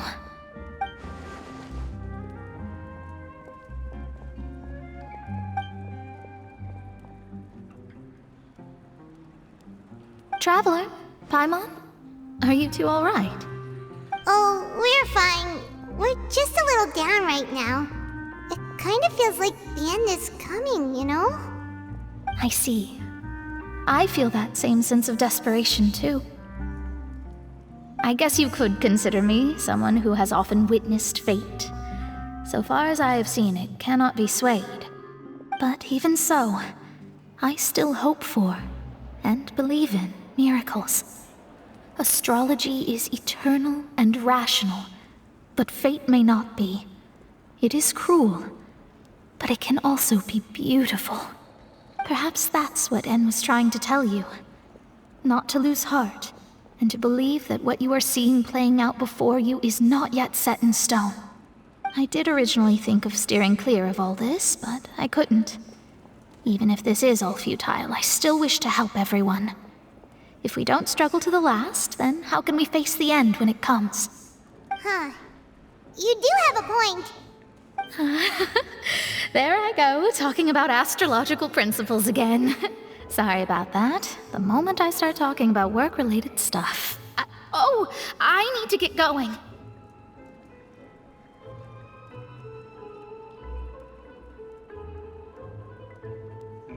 It was worth trying to comfort you, even if only a little. I believe that you'll help those who are struggling in the same way I did. I suppose that might be why we always seem to meet by coincidence. Paimon feels kinda moved by what Mona said, but also kinda sad too. Hey, Traveler, Paimon suddenly feels like going outside for a walk. Let's go. Let's walk around the city, shall we? There's a few spots we always like to walk by.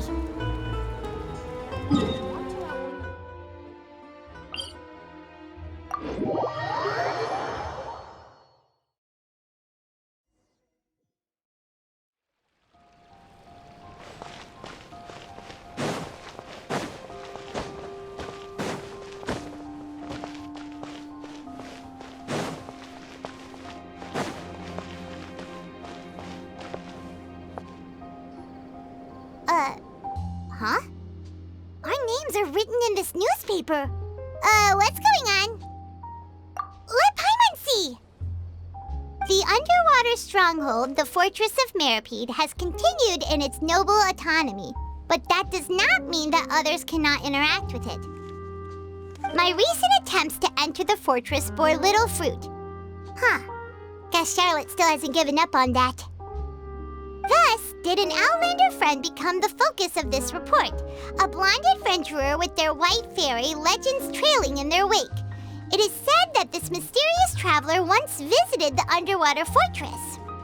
So while the fortress's interior remains a mystery behind closed doors, do not fear, for the tales of the traveler contain surprises in spades.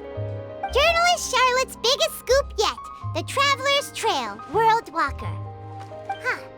Charlotte took so many awesome photos of us and we never even noticed her!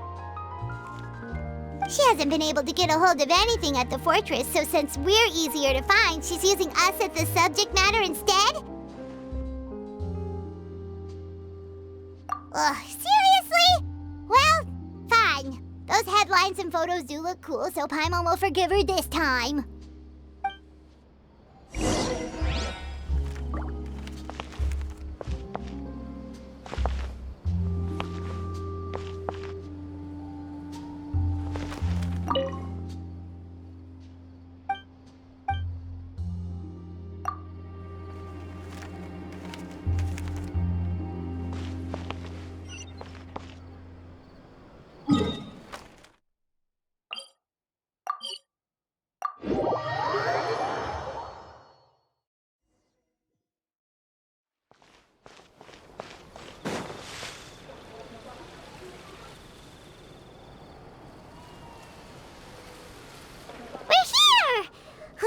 Paimon's hungry.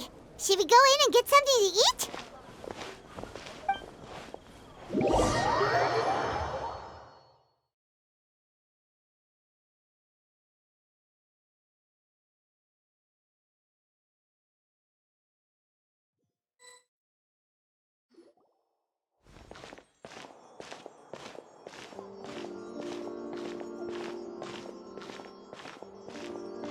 Hey, quick! Look!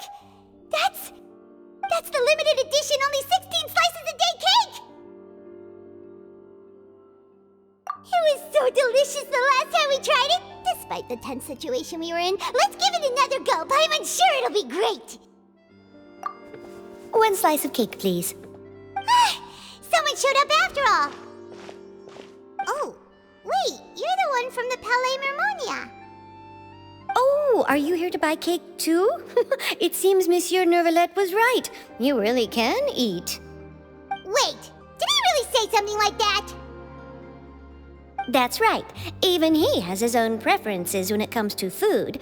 As for me, I love the cake and coffee here. Do you come here often? Usually every day. Every day? It's part of my daily schedule, apart from work. I shall have my cake and coffee. Then what if someone told you one day that this place would be closing soon, and you wouldn't get to eat cake here anymore? What would you think? But why would it close? Well, Paimon doesn't know either, but maybe the waters will rise tomorrow. You know, like in the prophecy. Oh, the prophecy. To be honest, I haven't paid much attention to that. No, still, even if there'd be no more cake tomorrow, that wouldn't keep me from having some today. No, it's the same for eating in general. You might not be able to eat tomorrow, but if you can do so today, then you should carry on. That's what people call living, you know. Huh.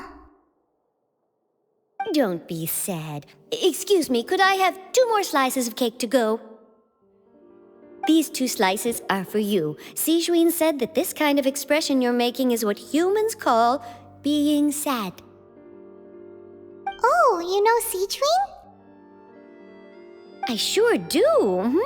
She was born before me, and she sometimes comes to the surface to teach us things about humans. She said that humans are creatures that are saddened easily, yes, and you can only lift their spirits by feeding them delicious food. So please try the cakes here. I've got something else to do, so I'll be going now. You two try to stay in a good mood after eating, all right? Bye.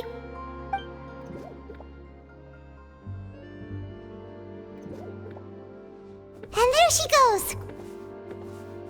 All right, let's dig in. I'm unsure this cake will be delicious.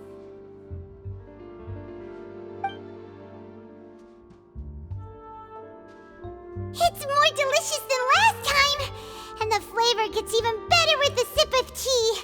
It sure would be nice if we could come again tomorrow. Sure would be nice if we could always eat delicious food here.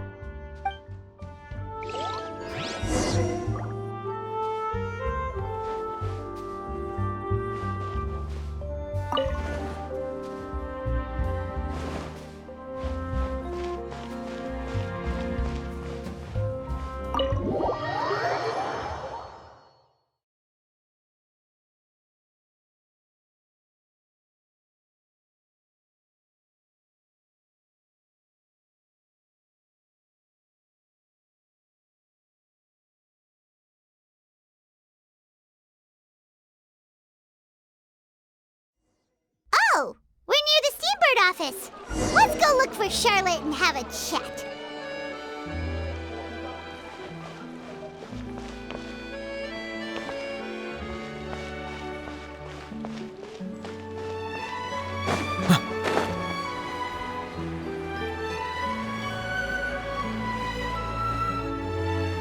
Wow! If it isn't the Traveler and Paimon! Oh, have you seen the article I wrote about you? Ha! You've got some nerve! You just used us to make some quick mora! Oh, you needn't worry about that. I heard that you were in Poisson some time back, so I sent you a letter to discuss just that. It appears you didn't receive it, though. It's all right, though. I've set aside the amount intended for you. I've even set the table with some food. Really? Oh, you're the best! You're almost a little too easy to win over, Paimon. If I were a journalist with ulterior motives, you'd be in trouble now, you know. Oh, Paimon knows you're not like that. Still, what brings you here all of a sudden? Were you looking for me? When Mona mentioned you, we thought of coming to see you at work. I see! It seems you've already bumped into Mona here in Fontaine. So she mentioned me? What did she say? She said that you're a real daredevil of a journalist. Nice. In which case, can this daredevil journalist dare to request an exclusive interview with the legendary Traveler and Paimon? Huh? So your article in the paper today doesn't count? Oh, of course it doesn't. That was more like live photography. What I'd like to do is dive deeper and ask you to talk about the things you've seen and experienced. Yeah, are we even qualified enough? Why not? If I say you're worth an interview, then you're worth it. But not right now, of course. I'll need a few days to prepare. Oh, in that case, we'll just chat when you have the time then? Oh, so that's a yes? Ooh, splendid! I'll tell the editor-in-chief immediately. I'll have to apply for lighting, a venue, some props, and... So much to get done now. Talk to you later. Wait, Charlotte, Paimon's still got a question for you. And what's that? If, just for example, Fontaine were to be flooded tomorrow, what would you do today? Huh. That's the prophecy you're talking about, isn't it? I mean, I do hear about it often, but I've never once thought that the day could be tomorrow. If you're seriously asking, then I might try and think of a way to leave Fontaine. Oh, but I'm still a journalist first and foremost. That means I have a duty to be reporting from the scene. And secondly, I wouldn't forsake my homeland that easily. From what I've seen, most people don't know what they'd do should the worst come to pass. In truth, it might be better just to behave like normal rather than worry over such an end. So in all likelihood, I'd probably still be prepping at the office for that interview of ours. I know what you're thinking. That sounds a bit sad, but I've always believed that it's best to do what you enjoy. Just think about it. If this nation really were to be suddenly destroyed tomorrow, but I still successfully finish an exclusive interview with a truly unique person, then the story I would wind up writing would truly be timeless. And then do you know what I'd do? Well, I'd write that story, send it for printing, and use messenger pigeons to get copies out to the various nations as soon as possible. I'm not a dreamer, nor am I a workaholic, but I do love my job, and I'd be proud of leaving such an article behind. I guess you could say that I was born to be a journalist. But anyway, that's my answer. And on that note, I'll get back to my preparations. That's so nice. All of a sudden, Paimon actually kinda envies her. Anyway, let's go and take a look at the sea, shall we?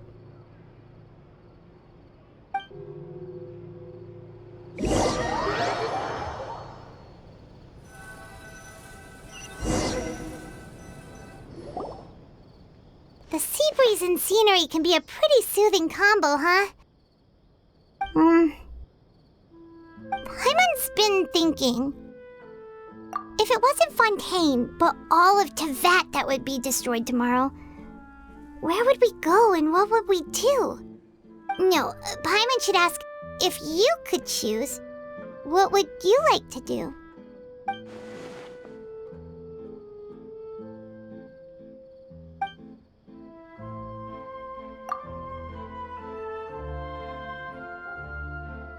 We've always been moving to the next destination, so we haven't spent much time thinking about these kinds of things. We didn't have to either, with us always being on the road and whatnot.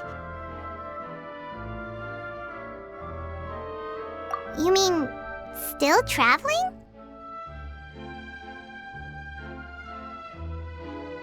Huh. Wait, isn't that what we've always been doing?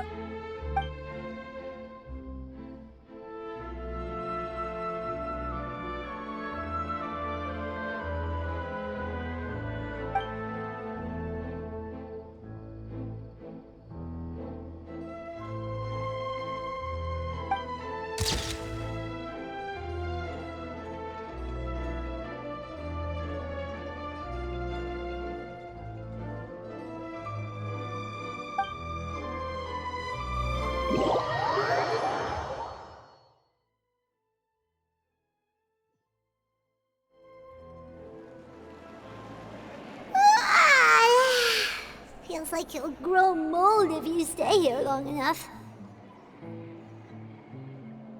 But it's still better than the Fortress of Mirapede, that's for sure. It's not only damp there, but salty too. So the two of you are still here. Wonderful. Oh, you're from the Palais Mermonia, aren't you? Yes, I'm Isadora. Monsieur Nervillet sent me to look for you two before. I heard that afterward you went to the Fortress of Mirapede.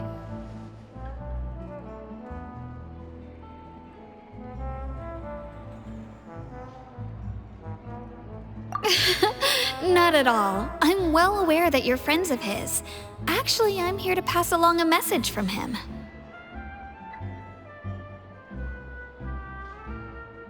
Yes, inside the Opera House. The Maréchaussée Phantom has declared the incident a small-scale riot. A riot? Well, that said, I don't personally think it was that serious. Lady Farina was watching a performance at the Opera House, and while she was resting during an intermission, some other audience members suddenly started harassing her, loudly accusing her of doing nothing about the prophecy crisis. And before she could respond, others started to join in. The crowd continued to grow, and protests against the Hydro Archon started to break out. So people have started to put the blame on Farina. Guess they finally found an outlet for the pressure they've been under due to the prophecy. I agree. People will naturally rely on gods, as is customary. But the moment people feel threatened, gods are also the first to be blamed. So what happened after that? Is Farina okay? Seeing that the situation was spiraling out of control and that further argument was pointless, she claimed that she'd gotten tired of this and left in a hurry. The Marechaussee Phantom had their hands full maintaining order and did not catch where Lady Farina had gone. Only when things had stabilized did we realize that she had gone missing. So, you mean she's still missing? That's right. The Marechaussee has dispatched many people to search for her, but we don't have any leads yet. That said, I don't think there's much to worry about. She is a god after all. Even if she were to fall into the hands of rioters, what could ordinary people do to her? Good. Monsieur Nervillet sent me to tell you about the situation, but he didn't say anything else. Don't worry, this is more than enough to go on. Thanks for keeping us informed. Ah, is that so? Well, all right then. In that case, you two take care. I'll be heading back to the Palais now.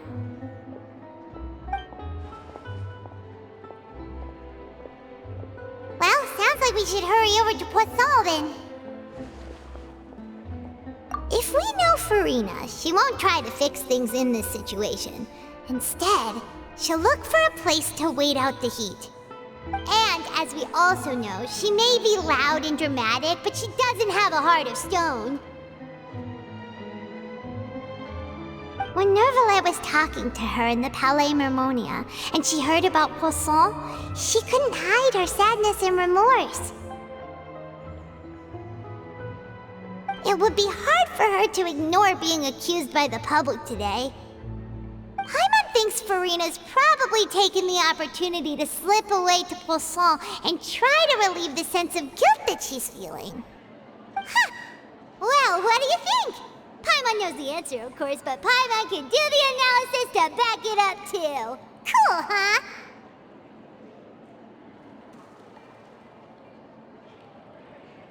In that case, there's not a moment to lose. Poisson, here we come!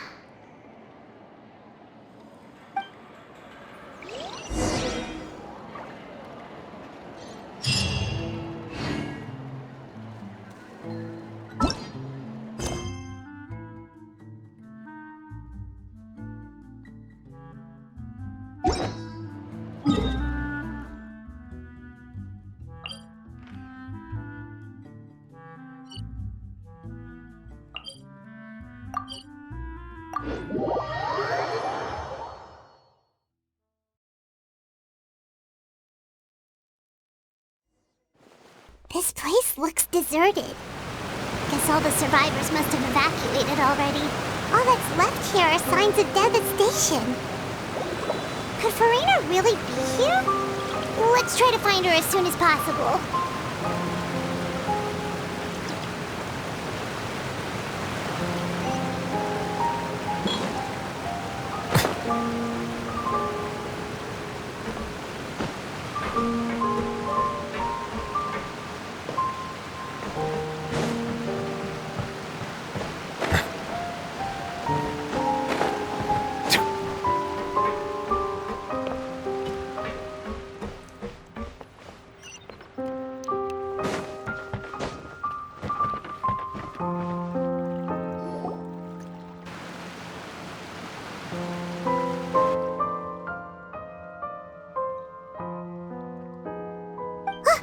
That's Farina, right over there. She really is here.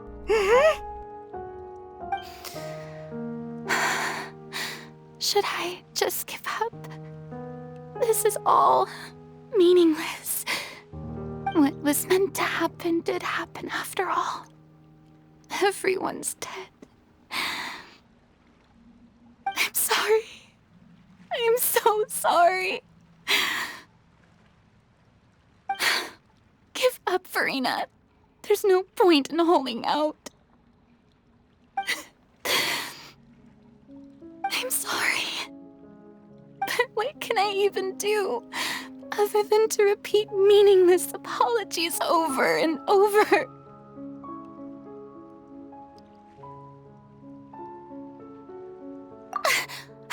Who's that? Don't worry, Farina. It's just us.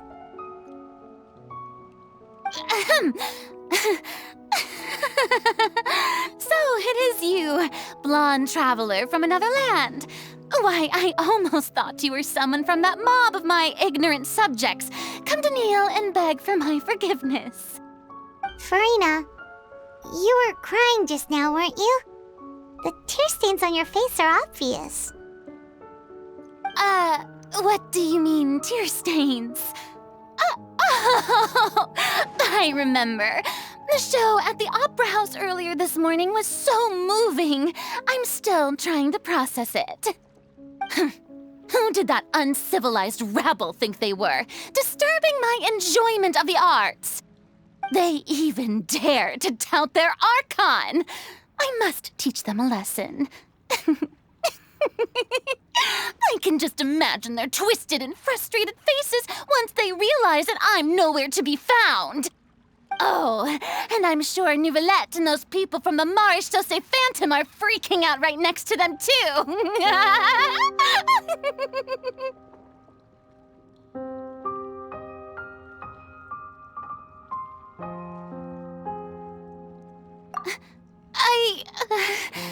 Of course not. Hey, there she is! The Hydro Archon's over there! Quick, after her! Farina, those people seem to be after you. They are? They're just some rabid fans who want to cut the line because they haven't been able to meet me in person, aren't they? That's against the rules. I can't let them get their way. Farina just ran off! Quick, we have to catch up with her!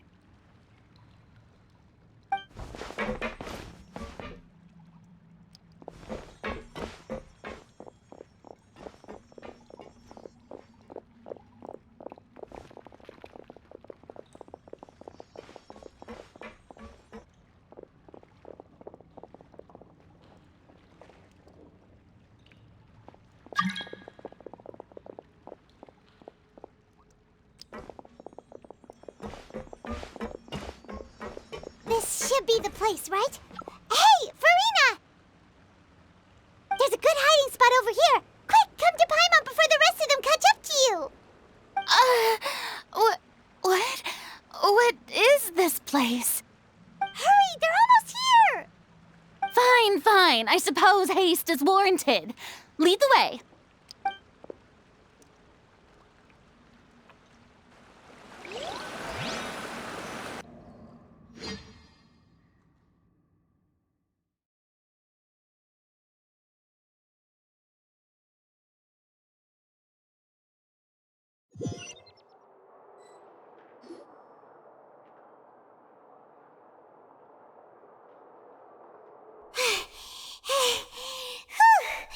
Paimon's exhausted.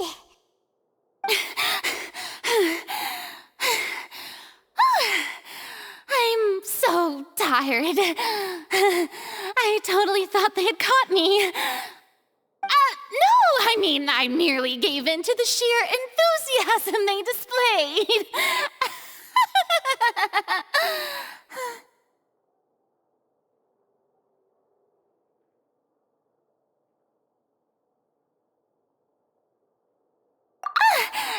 You're right. Yep, that's a good girl.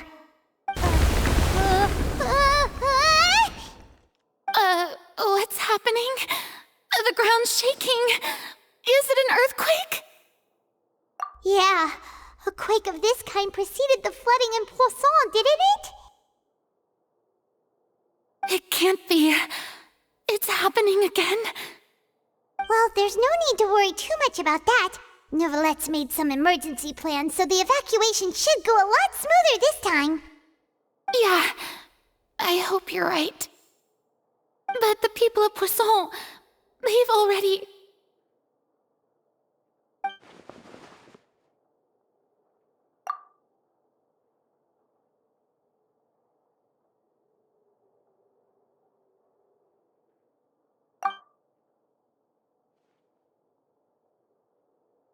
It's true. I've been investigating the prophecy for hundreds of years. I once had informants all over Tevat, searching for clues and feeding information back to me. I've tried all kinds of ways, too, to hold back the sea. Anything to keep the coastline from advancing. But all my efforts proved to be futile in the end. Really, the truth has been clear to me for a very long time. We cannot make an enemy of the divine. No matter what we do, the will of the heavenly principles will have its way, and the prophecy shall be fulfilled.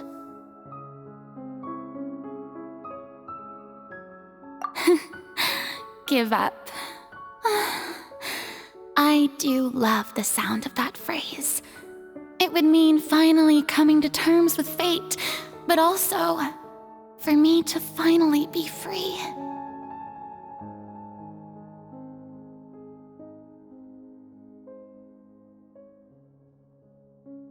Indeed, I've thought about giving up so many times, especially after we almost lost Poisson. Fate is really unreasonable, isn't it? It has no heart and obeys no rules. The prophecy has only just started to come true, and so many people have already lost their lives. But just now, it all became clear to me. I still don't have the right to come to terms with fate on behalf of everyone else. As long as the final moment hasn't come, it's still not too late. Don't worry. I will keep hope alive for everyone until the very end. Well, that's enough for now. I got the impulse to play the stricken maiden, but honestly, considering my rank and station, that wasn't a good fit at all. Don't take any of what I just said seriously. How could I possibly let Fontaine fall to the whims of trivial prophecy? Come on! Paimon could have sworn you were actually being honest just now.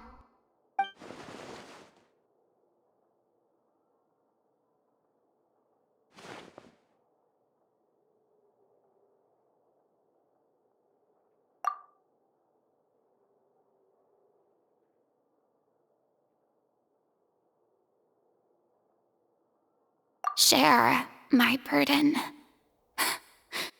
That's impossible. It was fated right from the start that this would be my duty alone.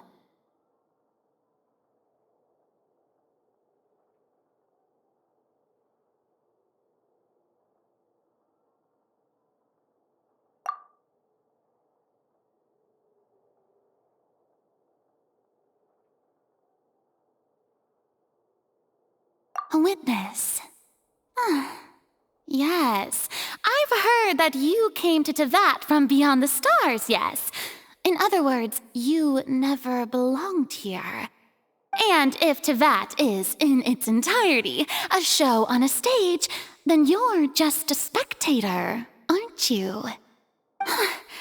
If that's the case...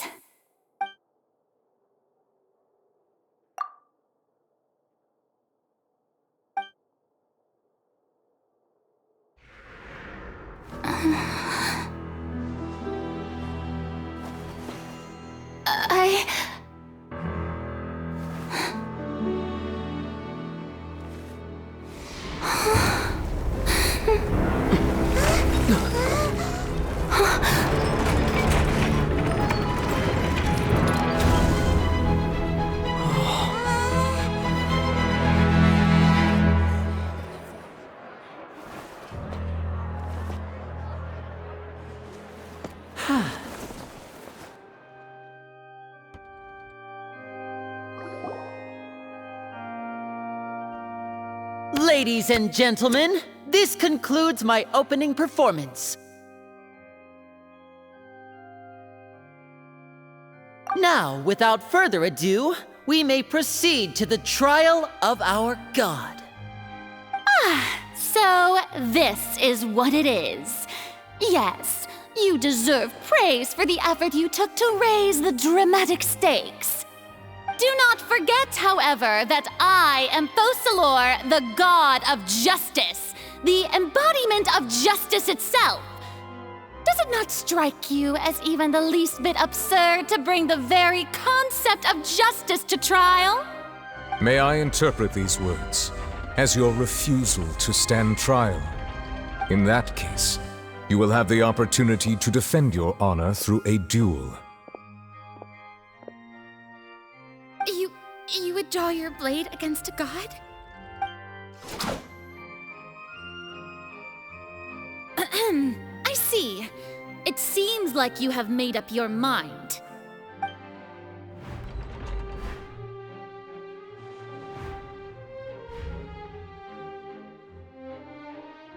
Paimon can't believe it.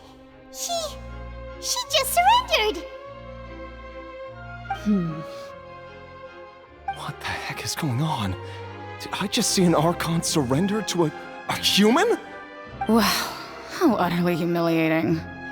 Lady Farina, what is the meaning of this? Shh! It would seem that there has been a misunderstanding. To be clear, the raising of both hands is not always an indication of surrender. Looking for excuses again, huh? I raised my hands just now to indicate my acceptance of the trial. No duel shall be necessary. I will admit that I've been running away for a long time. I'm sorry, everyone. I was unable to protect the people of Poisson. It is my duty to stand trial for my crimes. You are not the only ones to be disappointed in me. I, too, am exceedingly disappointed in myself. But now, it is time for the Hydro Archon to show you her courage and resolve. I, Farina, will use this trial to show the world the true meaning of justice. This time, I will protect you. Applaud and rejoice. One of the most outrageous and fantastical arcs known to the opera epiclese is now unfolding before your eyes. Mark my words, this shall be one of the most exhilarating and brilliant shows ever to grace the stage of Fontaine. The trial of the Hydro Archon, Focalor, will now begin! Woohoo! Oh, now we're making history! Why does it feel like Farina just took over the whole thing? Like, come on! Didn't she just get forced to stand trial for her crimes?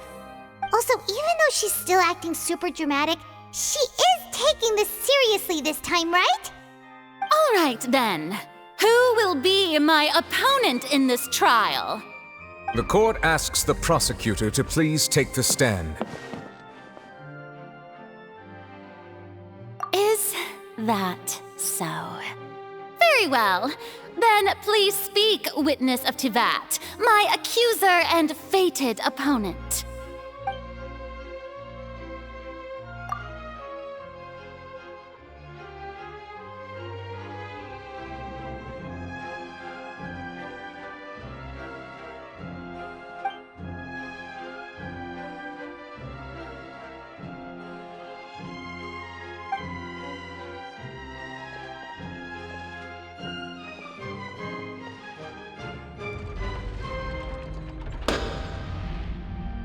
Also, please allow me to ask, as a final question before the trial begins.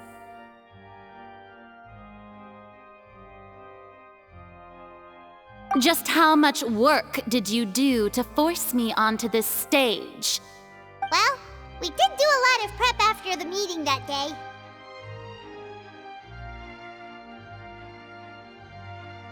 I can go over the tasks assigned to the Spina di Rosula, since they were rather straightforward and easy. Navia, the president of the Spina di Rosula.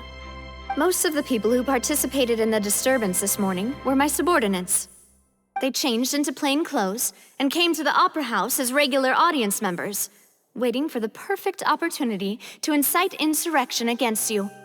The people's resentment against their Archon has been building as more and more of the prophecy is fulfilled. A spark was all we needed to turn smoldering anger into a flame. Moreover, according to our understanding and analysis of you, when something like that occurred, you would likely flee the scene and head to Poisson by yourself. So, we arranged for a second group to lie in wait there. So, you mean, the ones who scoured the settlement for me were also from the Spina? And their goal was to force you to step into the giant magic box so you may personally participate in the greatest magic performance in all of Fontainian history. That's right. That house was a magic box, rather than someone's residence. As the super ultimate version of the setup that I used when I first performed at the Opera Epiclese, the volume of the box was increased by a whole order of magnitude, and the distance it traversed was the entire gap between Poisson and Areneas. Its cargo, of course, was an Archon instead of a human. My thanks, Farina. Without your help, we could never have pulled off such an extraordinary performance. You're welcome? Of course, this performance was only made possible with Father's support. The House of the Hearth spent a massive amount of labor in Mora to pull this off.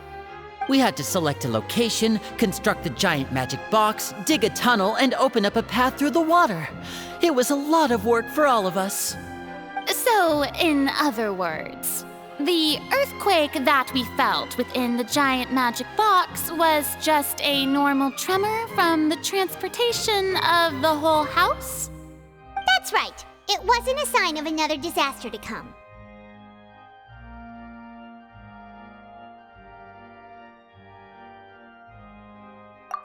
Then, I can guess Nervilette and Cloran's parts. You gathered a crowd, prepared a stage, and made sure that the champion duelist would be immediately ready for a fight. Also that as soon as I appeared on the stage, the trial may commence without a hitch. Am I right? Yes, that is correct. Well, Clorand, I must commend you for your courage. Only the most outstanding champion duelist in all of Fontaine would accept a duel with an Archon without flinching. Thank you.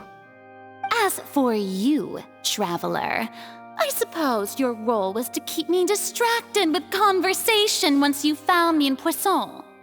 You'd make sure that I didn't notice anything amiss before revealing yourself as my prosecutor once we'd arrived onto the stage. Oh?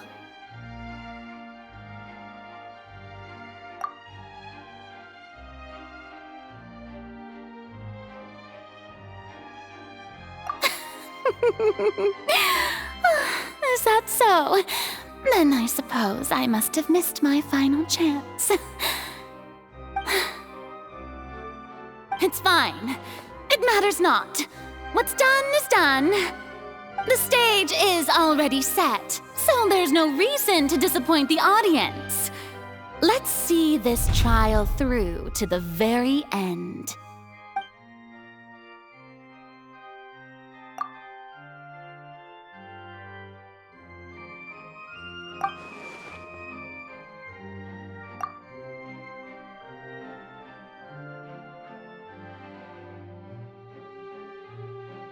Sir Prosecutor, please allow me to pass this along.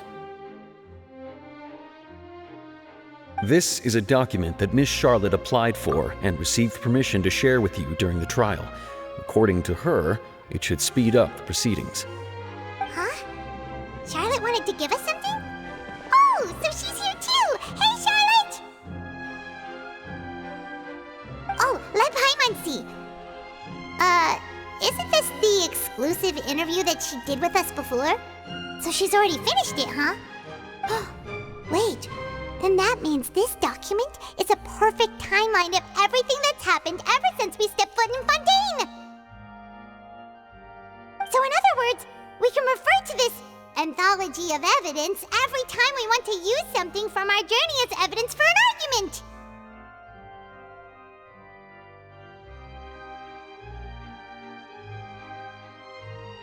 Let's quickly confirm the information in it. Just think of it as a refresher, alright? You defeated the Hydro Archon in the very first duel you took part in at the Opera House. That's one for the history books, all right. I didn't think that you'd wind up getting to the bottom of the case I'd been following all this time. I guess you could also see this as a happy coincidence. This is the first time Monsieur Neuvillette had a difference of opinion with the Oratrice. Even the Hydro Archon can't figure it out. A Fatui Harbinger. She's an extraordinary person. Her instinct must mean something. The fortress of Meripede was almost destroyed in a single day. That I didn't witness that scene personally will always be a source of professional regret, I think. According to Monsieur Neuvillette, both Child and that whale should have been in the primordial sea at that time. I nearly lost my awesome friend Navia. To be honest, that still gives me shivers.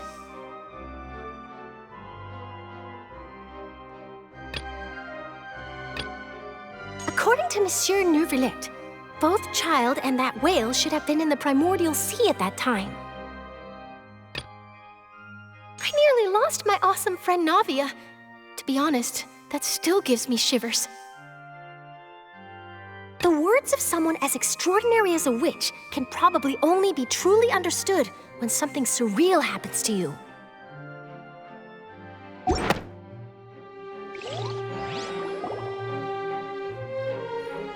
The prosecution and the defense are both in position. The trial shall now begin. Oh, come on, Neuvillette. There's no need to repeat all the unimportant legalese. Just fast forward to the part where the prosecution lays out my offenses. As the defendant and the lead actress of this performance, I still haven't even been informed of my supposed guilt in all of this. Of course, it is only natural for humans to struggle to understand the actions of a god. However, you will need more than that to convict me of a crime. That's true, but my charge here is unrelated to your conduct as an Archon. Instead, I would like to charge you as a fraud who's never been the Archon in the first place.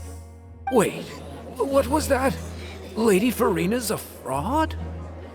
Hey, I came here thinking that we were going to try the Hydro Archon for forsaking her duty, but did I hear that right? She's not our Archon at all? Charge accepted.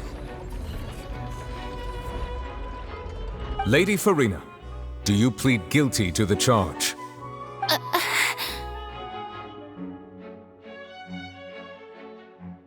Lady Farina. I plead not guilty. How can I be guilty? There is no way that I, Focalor, otherwise known as Farina de Fontaine, a member of the Seven and the Regina of all waters, kindreds, peoples, and laws of Fontaine, could be anything other than your true Archon. Yeah, even though Lady Farina can be rather eccentric, isn't it going too far to doubt her very identity? Yeah, I've never questioned her identity either. Sure, Lady Farina can be super irresponsible, but what grounds does that prosecutor have to make such a huge claim? I have cause to believe that common sense will prevail in this case. Many of the members of the audience have known me as the Hydro Archon ever since they were born. There would be no fooling their memory. See? Even the Oratrice has decided to show me its favor. Are you sure you want to commit to a charge that will never be upheld? If you wish to drop the case, I can promise you as the God of Justice that you will not have to face trial for making a false accusation. We will treat everything that's happened as a dramatic spectacle and move on with our lives. What do you say to that? Huh. An argument with near impossible odds, huh? We have to not only refute Furina's claims, but also overturn the long-held beliefs of the people. Well, I tried to give you the chance to surrender. If you must persist, then let me ask. If you believe I'm not the Archon, then what manner of being do you think I am? And if I was not the Archon, then how did I manage to live for over 500 years?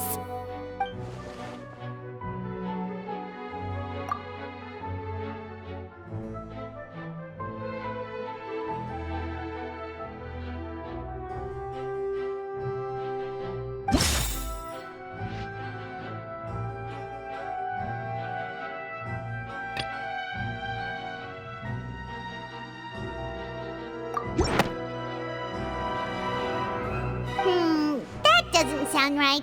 Paimon doesn't think this clue can be used as compelling evidence to build our case.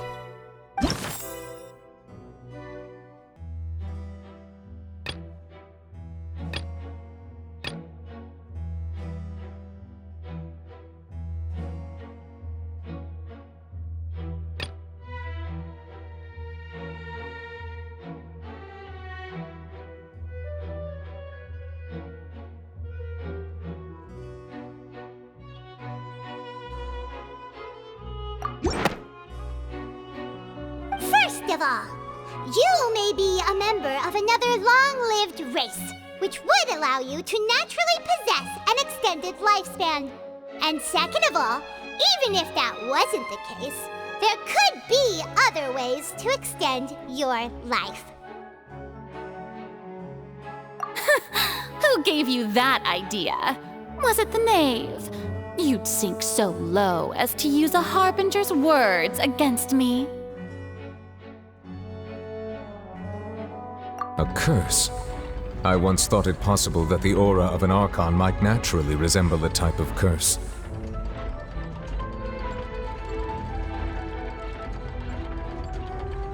But in light of this claim, perhaps what I sensed was not your divinity, but a curse after all. You sensed it too, huh, Neverlet? Lady Furina is actually a human? Well, it is true that it's extremely difficult to tell humans and gods apart just by looking at them. It's not impossible.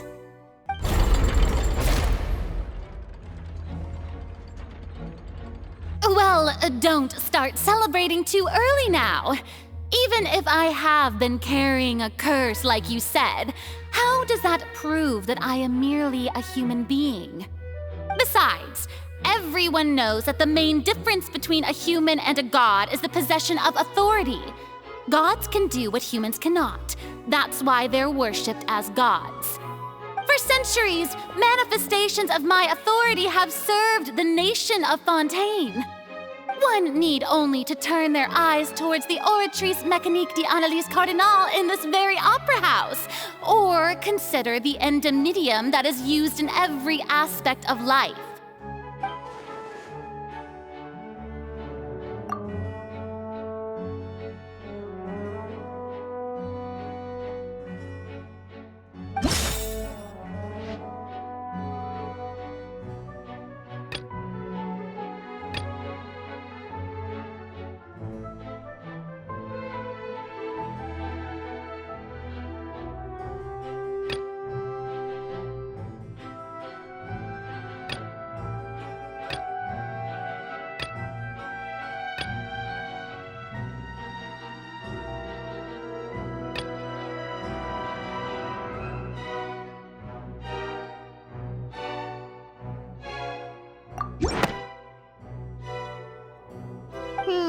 That doesn't sound right.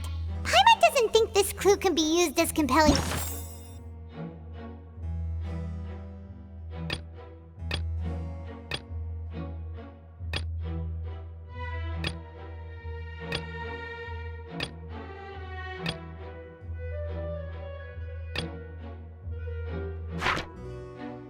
evidence to build our case.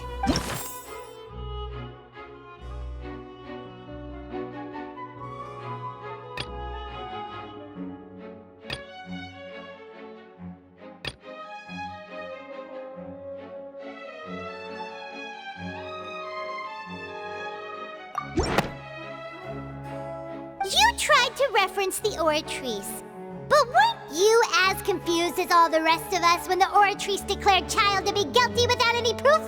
Otherwise, you should have come up with a good explanation for that by now.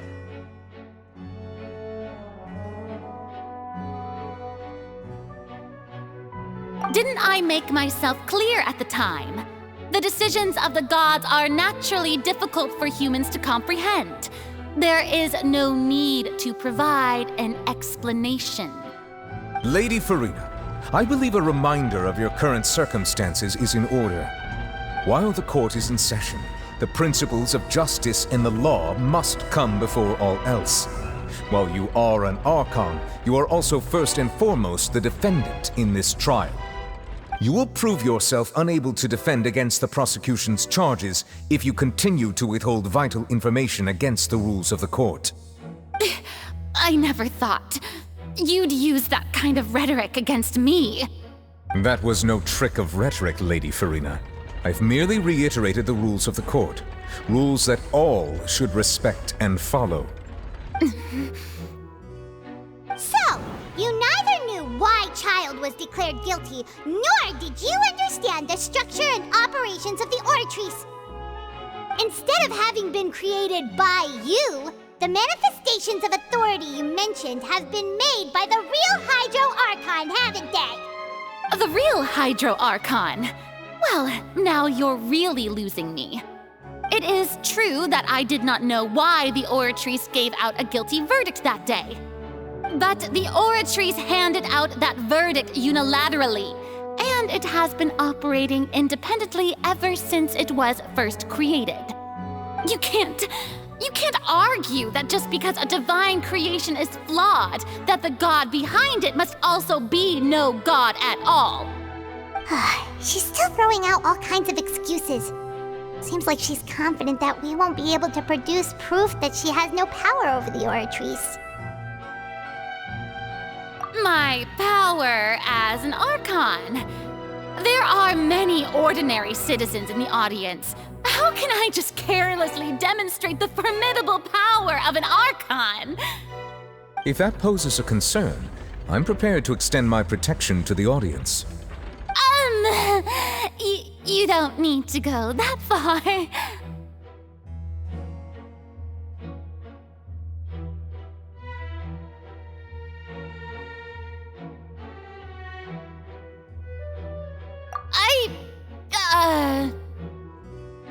Aren't you the Hydro Archon? Or is it that you can't even wield the power of Hydro, much less the authority of a god? Indemnitium! Yes! It's all because of Indemnitium! All Archons derive their power from the faith of the people, and I've converted the people's faith in justice into Indemnitium! Thus did I give up all of my divine power to provide everyone with energy for their daily lives. Have you ever seen a more magnanimous god? Isn't that a huge stretch? Yeah, no matter how generous an Archon can be, how could they give up all their power? Can a god with no power even still be called a god? It seems like nobody's buying Farina's excuse.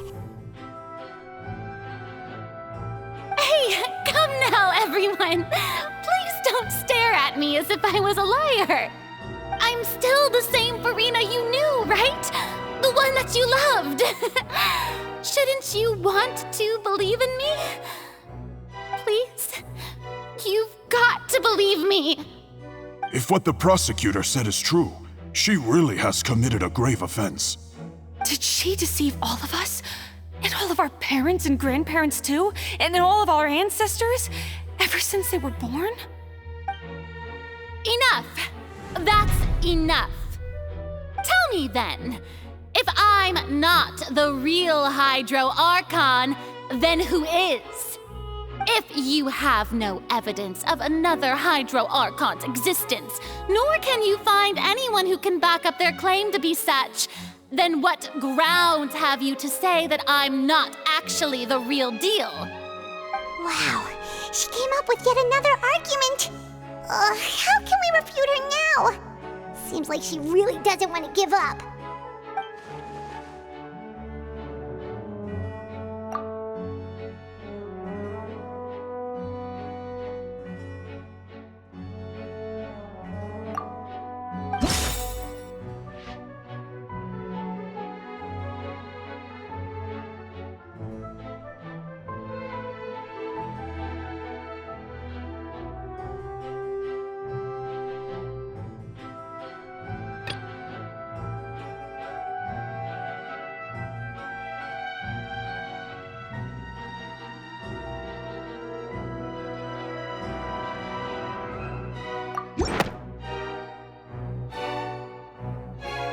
It has been established that all Fontainians can dissolve in water from the primordial sea.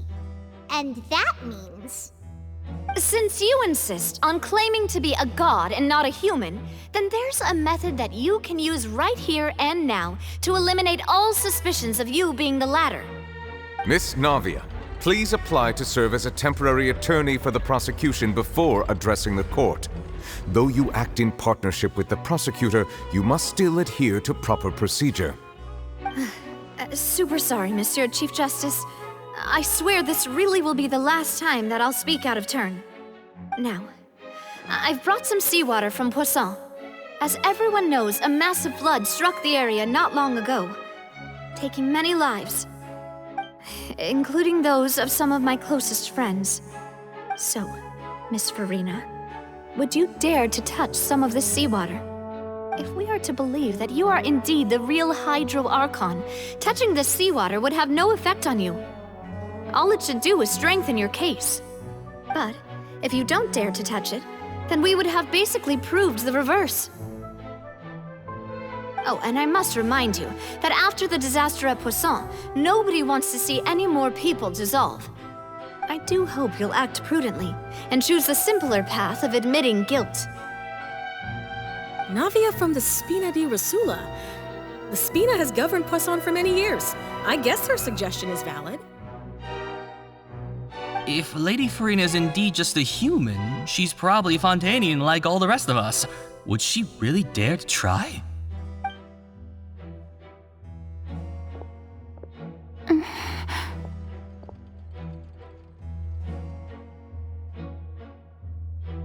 Lady Farina, this test has been unilaterally proposed by the prosecution.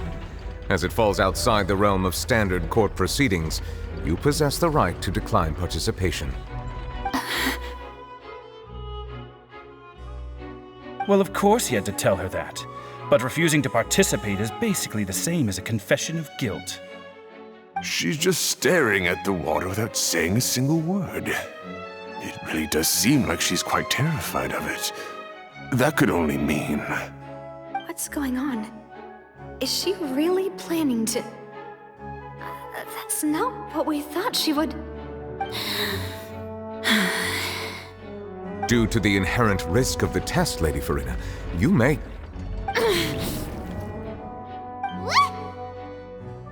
Hey!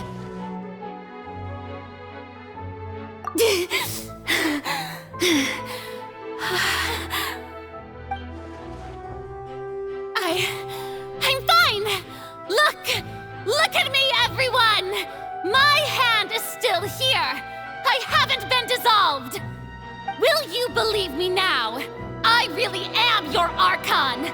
I'm nothing like a normal human who would fall apart as soon as they touch this water! Really? Was this not the most obvious thing in the world? Miss Siegewien? If you're present, Miss Siegewien, please come forward and attend to the defendant. Siegewien? Don't be nervous. It'll just take a few seconds. Let me see. That should be enough. Please announce the results of your evaluation to the court, Miss Siegewien. As everyone doubtlessly saw, Miss Farina was displaying symptoms of hyperventilation and flushed skin. These indicate that she was experiencing the adverse effects of exposure to primordial seawater. The extent to which she was affected is the same as other humans when exposed to primordial seawater of a similar concentration. Thank you, Miss Siegeween. Lady Farina, you may return to the defendant's stand. Oh wait, what did she just say? I didn't get dissolved! Shouldn't that be enough to prove my innocence? Well, considering your tendency to run from your problems, we did originally prepare a direct sample of the seawater around Poisson. However, after extensive discussion, we exchanged it for a sample that is not concentrated enough to dissolve an actual human. After all, on the off chance that something entirely unexpected might occur, we don't want anyone else to lose their life to the sea. Yeah, so out of regard for Farina's life, you secured a low-concentration sample and asked the head nurse to serve as an expert witness. It's a great thing that the direct sample wasn't actually used. Farina could have... I can't believe... you...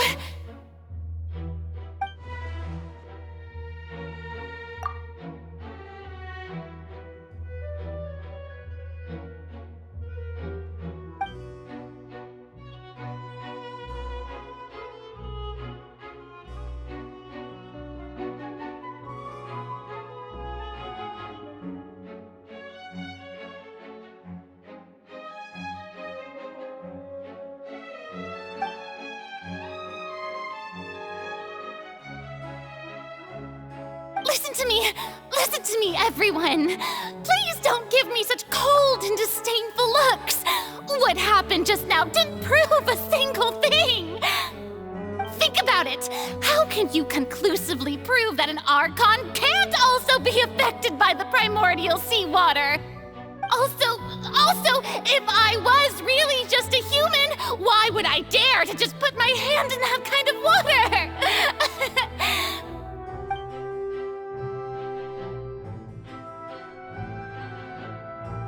Please, everyone, anyone, just listen to me!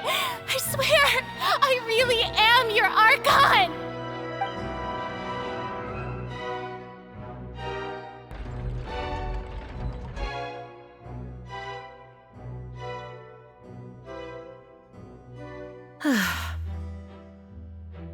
I don't think anything she says at this point will sway anyone. The odds are just too stacked against her now. With all the things that have been said, Paimon doesn't think there's any way left for Farina to win. I believe the time for arguments and presentation of evidence has come to an end. If there are no objections, we will move on to the final judgment.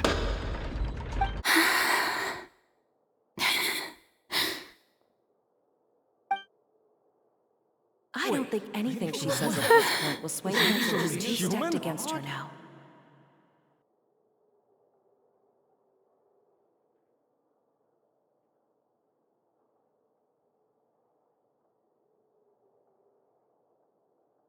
In my capacity as Chief Justice, I shall now render judgment on Farina's misrepresentation of herself as the Archon of Fontaine. As a human who knowingly deceived her fellow citizens, Farina is... guilty.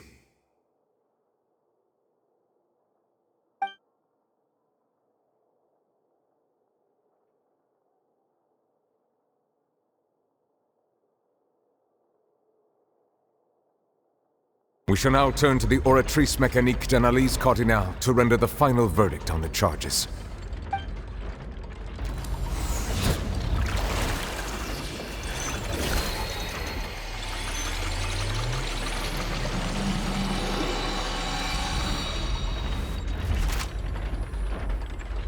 According to the judgment of the Oratrice Mécanique d'Analyse Cardinale, Farina is... Well, what's wrong? What's the Oratrice's verdict?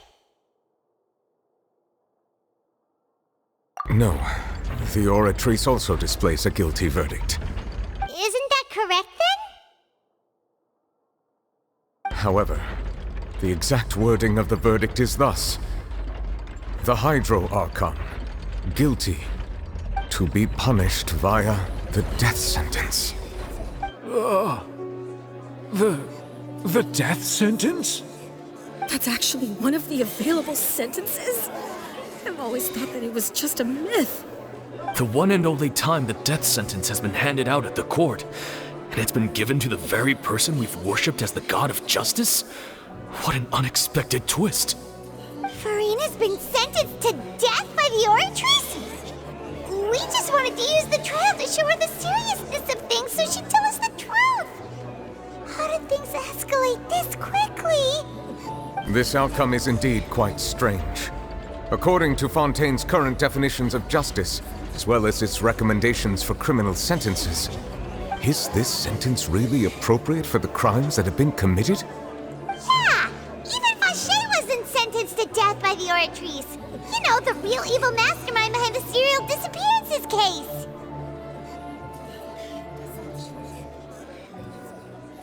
Indeed.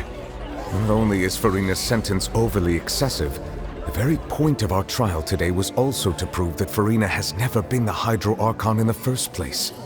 But now, the Oratrice seems to have deliberately invoked the title of the Hydro Archon. What does this mean?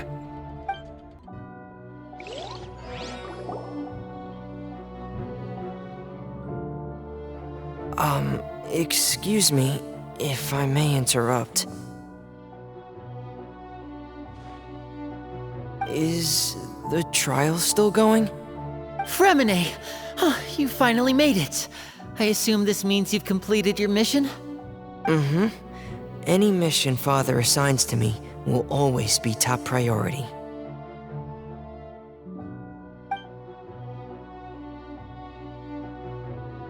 Is that the first prophecy slate? Huh. So the knave privately arranged for Fremine to try and find the missing slate. I looked everywhere and finally found it at the bottom of the sea. It took me a long time to get around some dangerous stretches of water. But has the trial already concluded? Then doesn't that mean I've come too late? Oh no. Father will be disappointed in me.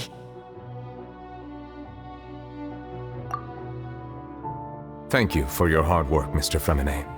Please allow me to review the record left on the slate. Traveler, I believe that you have already seen the other existing slates, and would like you to come here and confirm their contents.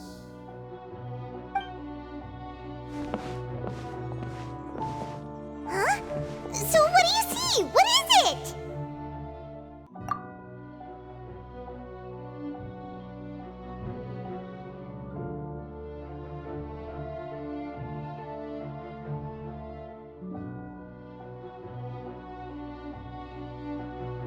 I believe I've now made sense of the Hydro Archon's crime. It has to do with Fontaine's lost history. Huh? Isn't the Hydro Archon just guilty of deceiving her people? Oh, wait, no, that's Furina, and we've already proven that she's not the Hydro Archon. So when you say Hydro Archon, do you mean the real Hydro Archon we've been kinda talking about? In truth, everything that you've encountered in Fontaine up until this point can be traced back to the contents of these stone slates. However, I'm uncertain as to how much sense they currently make to you. Okay, let's try to recall the contents of the other 3 stone slates. Paimon will do her best to help you remember.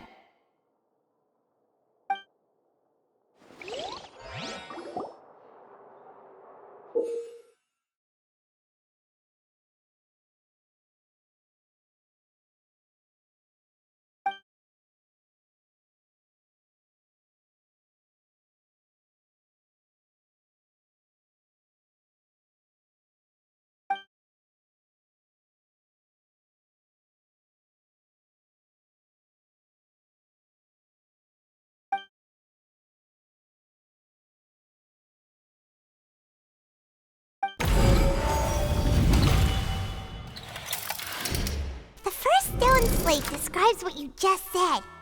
It seems to show the previous Hydro Archon using her divine power, and then the Oceanids turn into humans.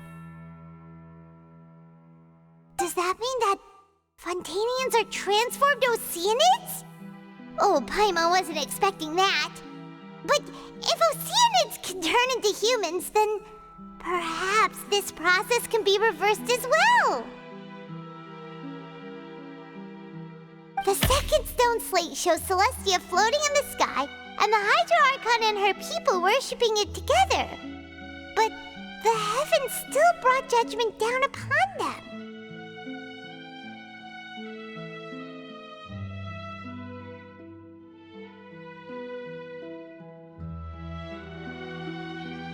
This must be the point when the Hydro Archon and the Fontanians were branded with their original sin. Does this mean that the original sin and the Hydro Archon sin are the same thing? The third slate shows the Hydro Archon sinking into the sea surrounded by many people. Huh. That reminds Paimon, didn't we also watch that happen to someone else? Well, the fourth slate is the prophecy the Fontanians have been talking about. People dissolving into the sea, the Hydro Archon crying on her throne, and so on. We didn't believe that such a crazy disaster could happen at first, did we? But after that incident, it was just a question of when and not if.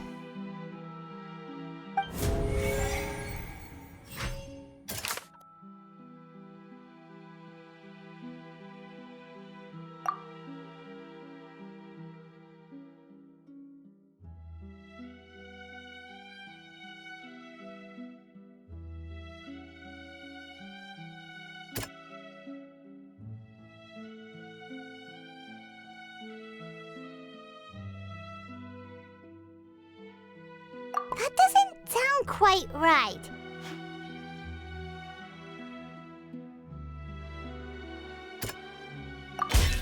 We know from the case of the serial disappearances of young women that Fontanians can be dissolved in primordial seawater, and the first stone slate tells us that long ago, the Hydro Archon used her power to turn Oceanids into humans. This might be the reason that Fontanians can dissolve.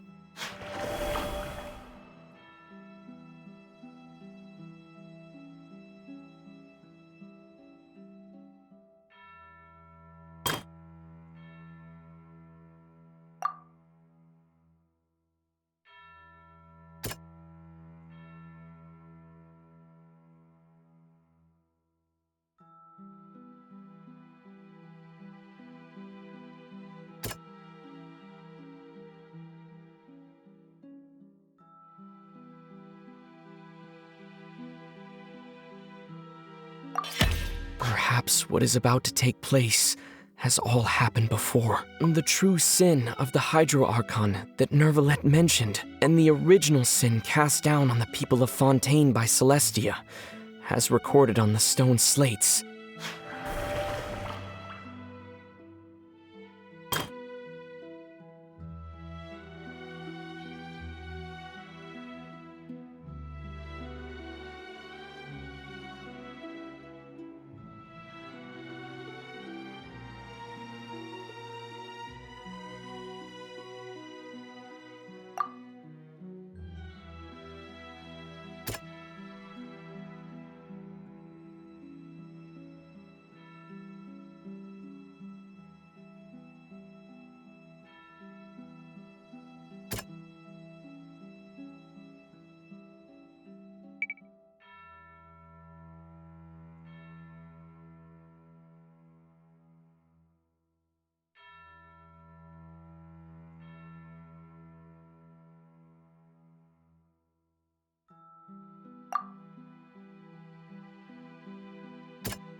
It's not as simple as falling into the sea. When Navia fell into the sea, her consciousness was subjected to judgment. The stone slates show the people gathered around the Hydro Archon in the sea. Could that be alluding to the same thing?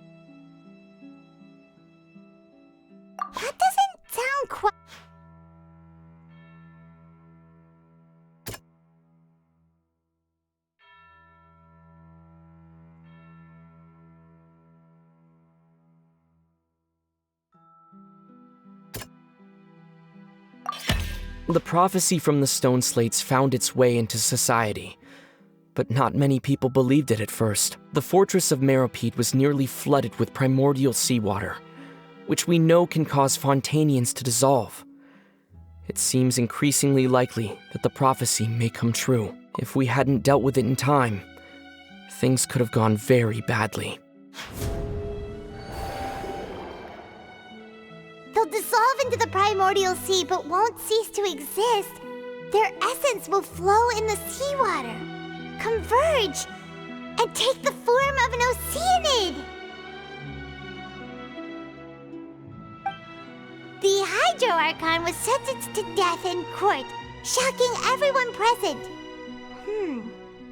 Perhaps this means that her sin was actually Fontaine's original sin.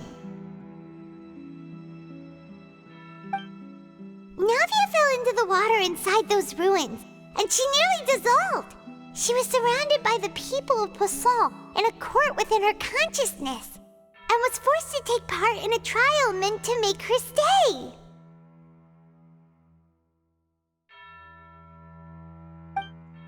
The eruption of the primordial sea at the fortress of Meropide was the surest sign that the prophecy was about to come to pass no matter what.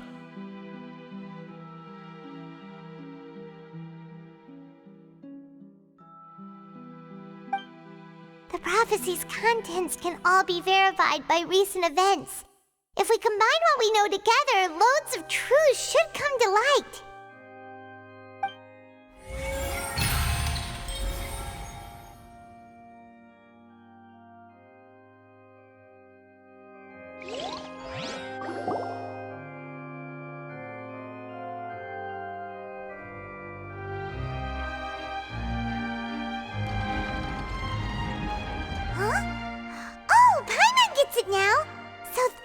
You can make sense of it. But then it feels like we're going to have to share some truly shocking revelations. Let's hear them.